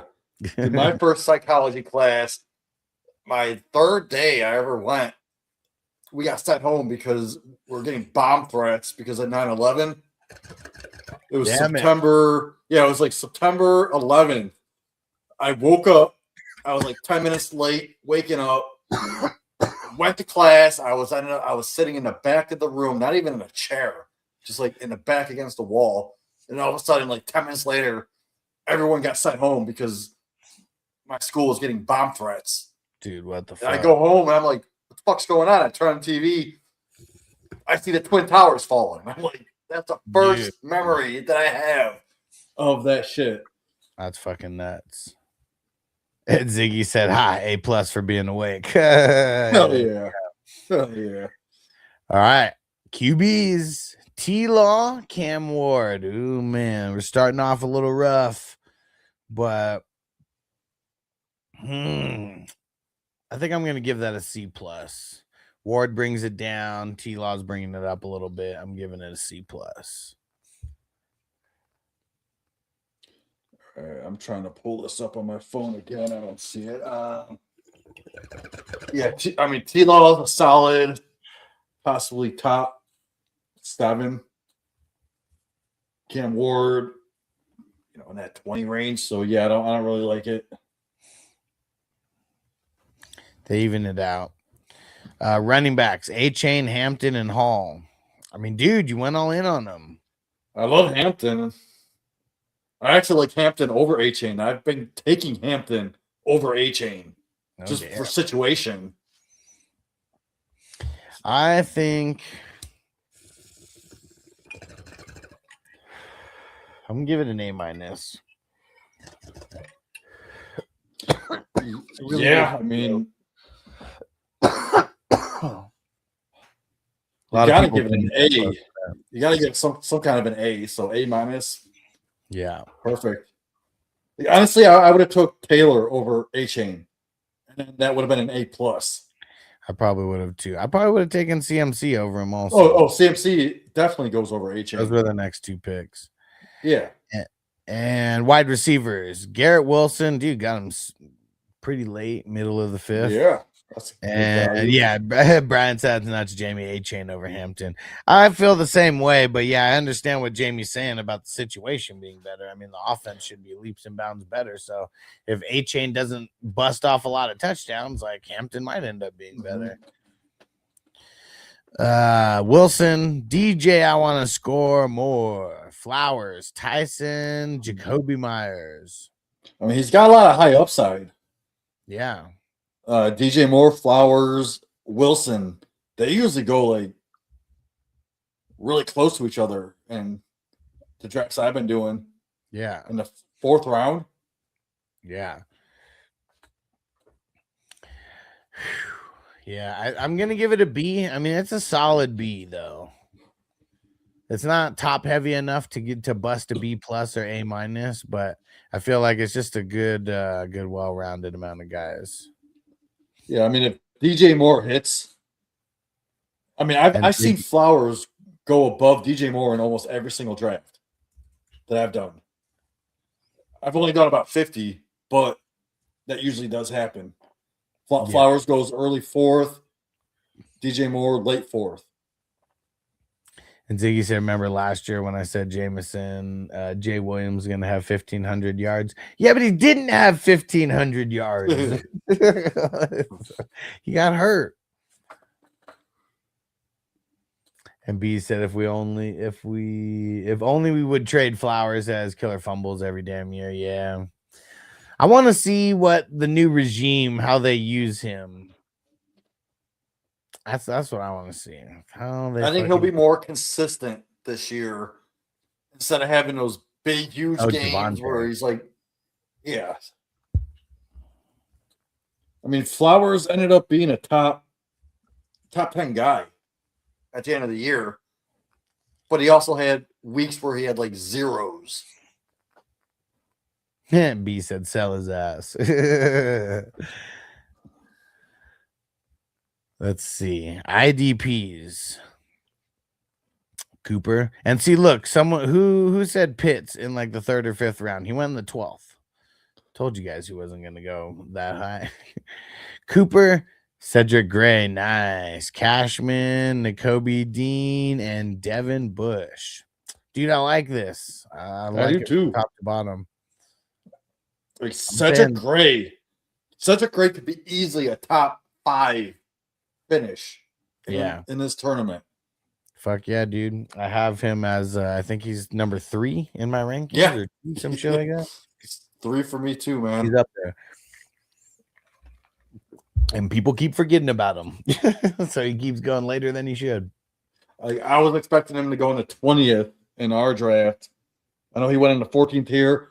Pretty sure he went in the 18th in the draft that I'm in. Okay. And I was so pissed because I was going to take him next. I'm gonna give that an A-. I mean, that's a pretty dope starting squad right there. So C+. So what's that? It's down 2. And then an A-, that's up 2. So that kind of evens it out. And then we got a B. And then we got an A-, so it's up 2. So Your entire team, it's up to, and it all kind of stems from 85. So that's an 87 overall. Solid. There we go. There we fucking go. Man, I'm glad I didn't draft in this one because I would like all those fucking messages and shit that I was dealing with at the beginning. But for everyone who's paying attention now in all the slow drafts, we're just not changing any auto picks anymore. So just make sure you set your queue. If it's a misclick or something and you like let the chat know right away, like, oh, I misclicked. I meant to click this person or whatever. Like that is still a valid change. You just got to put it in the chat right away. And assuming I'm awake and at my computer, I could do it really quickly. But yeah, that's just, yeah, we just got to draw a line in the sand on that right now. Yeah. It'll just make everybody set their queue even better. And I mean, the one that I'm in, I could place in the top 100 this year. That's what it's all about, bro. I was reading off the top prizes for this year because now it's all condensed to the top 100. Now the payouts are a little bit higher. And let me see. Once we get to 300, where the hell is it? 300. The top prizes are 10,000 for first place, 3,000 for second place, 2,000 for third place, 1,500 for fourth place, 1,000 for fifth place. And then after that, it keeps dropping, but the top 5 over 1,000 each, and then it drops 650, 550, 500, 420, 375, 325, 300, 275, 260, 250, 225, 200, 200, 175, 175. So even placing in the top 20 at 175. I mean, that pays. So what I recommend is at least do 20 of these. Because if you do 20 of these drafts, you're probably going to at least get your money back. Yeah. You should. You should. Peace out, bees. Thanks for coming through, bro. And Ziggy said, way better than last year. Yeah, for sure. The payouts is the exact same amount based on the 300, but it's just more top heavy now. Now it's just condensed to the top 100 instead of 151 or whatever it was last year. Hey, you should prorate the last few years and give us guys a little bit extra. And hopefully we get up to 420. So getting up to we're gonna hit it. We're gonna hit it. Getting up to 420, top prize 13,000, then 3,600, 2,350, 1,850, 1,350, and 1,000 for sixth place. So the top 6 would be getting over 1,000, and 7 is 950, 8 is 800, 9 is 750, 10 is 650. So even the top 10, you're getting no less than 650, and then it kind of just drops and drops and drops. But it's all based on the same percentage of the payout. It's just the top 100. So a lot of it is condensed towards the top. But that's what this is really all about. Like, we could make it a lot of different ways, but I always wanted a super fucking dope first place prize, because winning a tournament like this is not fucking easy. It takes a lot of skill, and it also takes a lot of luck as well, because you never know what the fuck's gonna happen. And it's always someone lower drafted who ends up cracking a starting spot in week 17, and it's like nobody had that player, and it made that person's team just jump up. And we're gonna have to come up with some more league names. Well, so I've actually came up with a bunch I think up to 400 or 500. You tell me, because I can always change some. These aren't like set in stone. All right, what do you got? Let me find. Obviously, we have like Grandma's Boys. That's part of it. Half Baked. How High. So many of those. Like, I got to. I put some 90s movies. We got The Faculty. That's 301. Booty Call is 302. Private Parts 303. That's the Howard Stern movie. The Sixth Man 304. Con Air 305. I like it. Nothing to Lose 306. Money Talks 307. Soul Food 308. I Know What You Did Last Summer 309. I Still Know What You Did Last Summer 310. Now, do you have like the Jay and Silent Bob Strike Back? Yeah, that's a lot higher. That's number 19. So I was looking into this, and Half Baked has a sequel. You know what? I saw that, and I still never watched it. I almost watched it on 420. It's all right, but the fact that it's a sequel to one of our favorite movies, I think it needs to be added. Okay. How High also has a sequel. Mm-hmm. Then we have the Harold and Kumar White Castle. There's like 4 of those movies. Yeah. Dude, Where's My Car? Is that one? That's a Good fucking question. great stoner movie, dude. Nope, do not have Dude, Where's My Car? All right, write it down. Now for the 420th draft, if we make it that far, there's a movie called The 420 Movie. It's on Tubi right now, I believe. It's called The 420 Movie. Let me look it up real quick.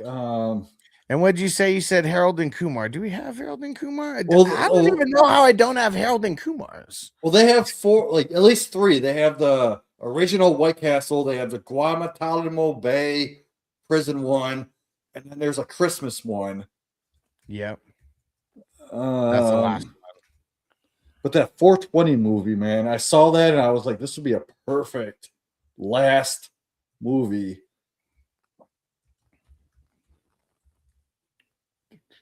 The 420 movie. Here it is. It's a comedy about 2 sisters who try to get rich to escape their city, but end up helping their father save it on he's a drug lord. Dude. 2021 Indian crime drama. Dang it. I don't even have Cheech and Chong Up in Smoke or Next Movie. How do you not have that? I don't know, but I'm putting it on there right now. I'm disappointed. And no, we're not putting Reefer Madness on there. We're not putting No, Reefer I Madness saw on that this play thing. and it was kind of out there. I don't know. All right, but I'm adding all the Cheech and Chongs. Cheech and Chong but- Next Movie. Fast Times at Ridgemont High. That one's That's on there. another good. I know Okay. that is. Man, The Big Lebowski. I know that's on there. That's on there. How do I not have the fucking Cheech and Chongs and Harold and Kumars on there? What am I doing? Yeah, I mean, there's Up in Smoke. There's Next Movie. And you know what? Cheech and Chong has the last movie. I didn't know that. Came out last year. It's actually really good. I just watched it not too long ago. Yeah. And How High has a sequel. Definitely not as good as the original, but it's still a How High sequel.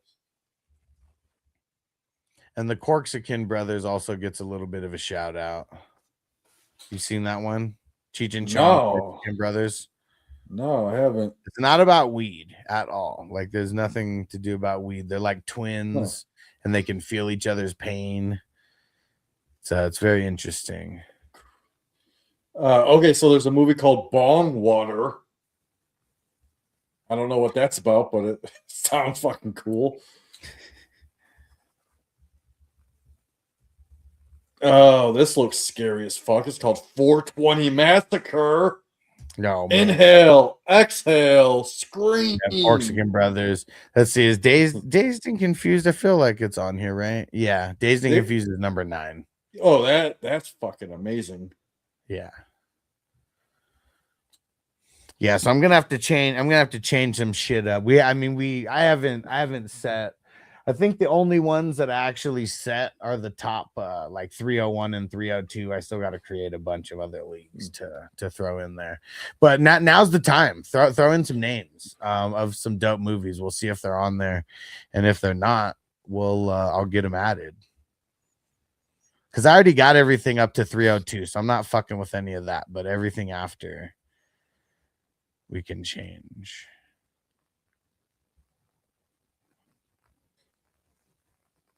But dude, I got a lot of good movies coming up though. So I don't know how we're gonna fucking do this. There's a movie called Smiley Face from 2007. That was before all this freaking dumbass shit. I don't Cancel have Go. I don't culture. even think I've seen it. Go is awesome, dude. You need to watch that tonight. Go is freaking amazing. Is that Spencer Breslin? Okay, so it's a movie. It's gonna fuck with your mind, dude. There's man, how do I explain this? So, how do you explain Go? Like, it's the same movie scenes, but from a different perspective. Okay. So you'll see the two guys' perspective, and then you'll see like the stoner girl's perspective. But at the end, like, it all makes sense. Okay. This dude drops fucking this massive acid and just trips out of his balls. Let's see. Super Bad and 40-Year-Old Virgin. Super Trooper has a sequel. Did you know that? Yeah. No, Just watched well, that the other it's not day. out yet, is it? No, it's been out for a while. I just watched it like 2 nights ago. The Super Troopers movie that came out? Super Trooper 2 has it's a sequel. Just came out like probably like 3-4 years ago, Okay. maybe. But no, I literally just had it on like a couple nights ago while I was passing out. Dude, we got right. I don't have Super Bad or the 40-Year-Old Virgin on there. I just Fuck. let me see. How far did I go? I created all the way to 405, and I don't have any of those ones on there. I got to move some shit around. What the hell? I mean, Fear and Loathing in Las Vegas. Yeah, I feel like That's one. Yeah. Yeah, that's 171.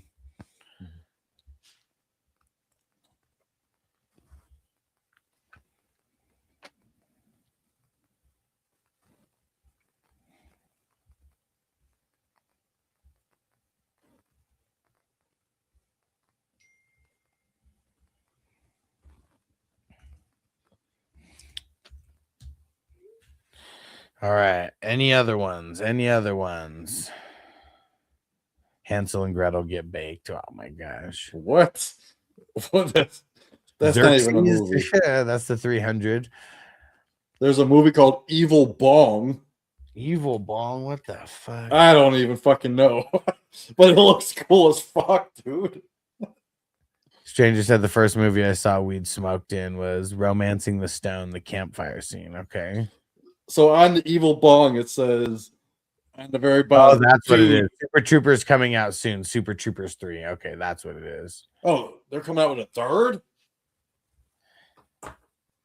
I didn't see the sequel, but yeah, so that's what I'd been seeing. The sequel's funny as fuck. I like it.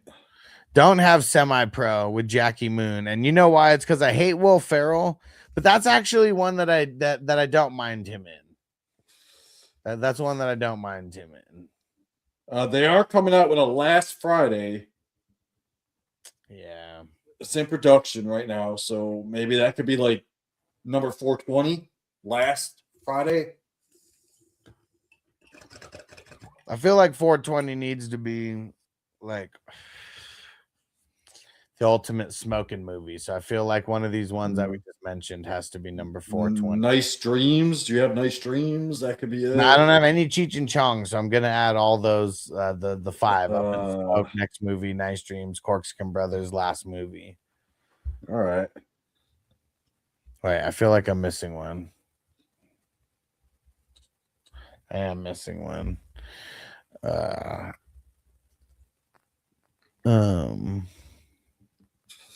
Damn it, what the fuck is the 4th one? Still Smoking. Yes, good one.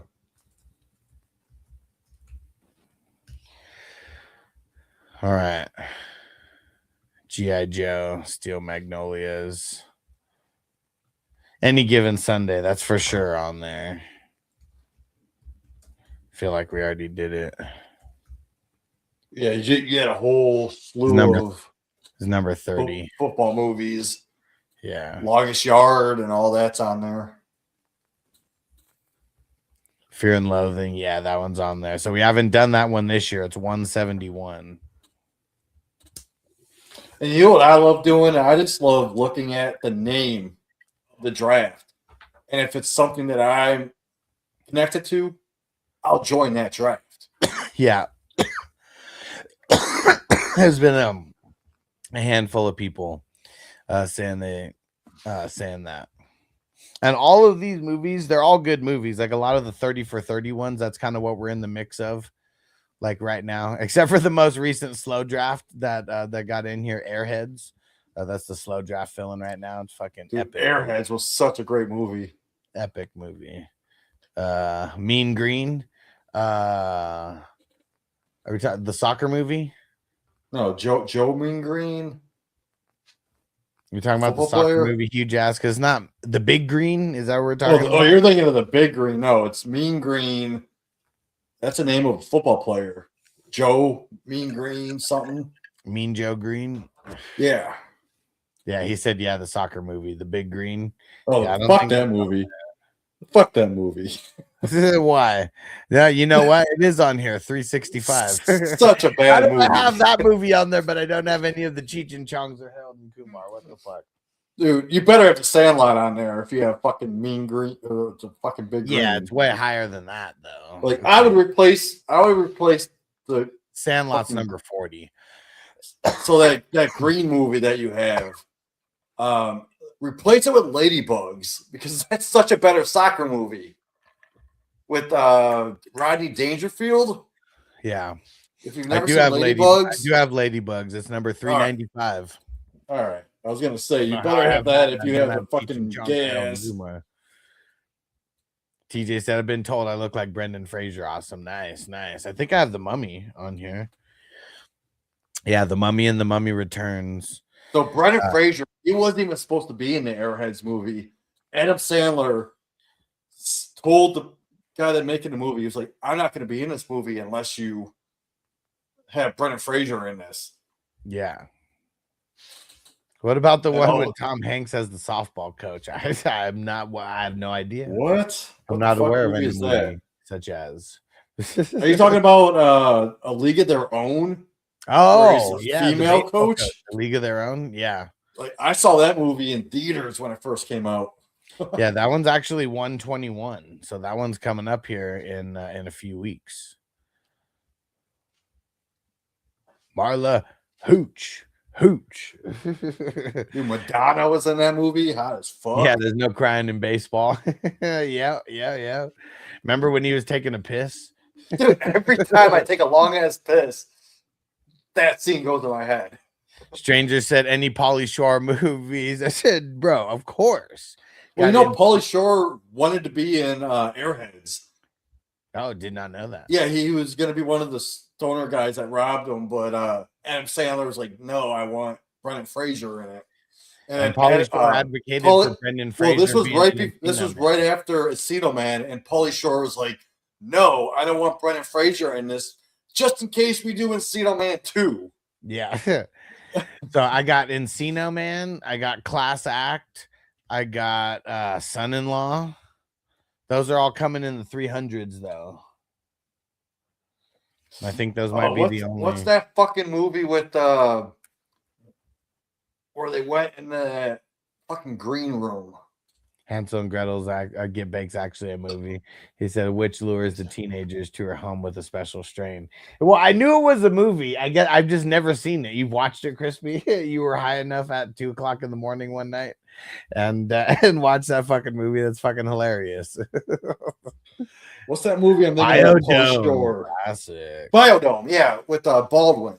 One of the That Baldwin one, brothers. that one's on there. It's in the 300s also.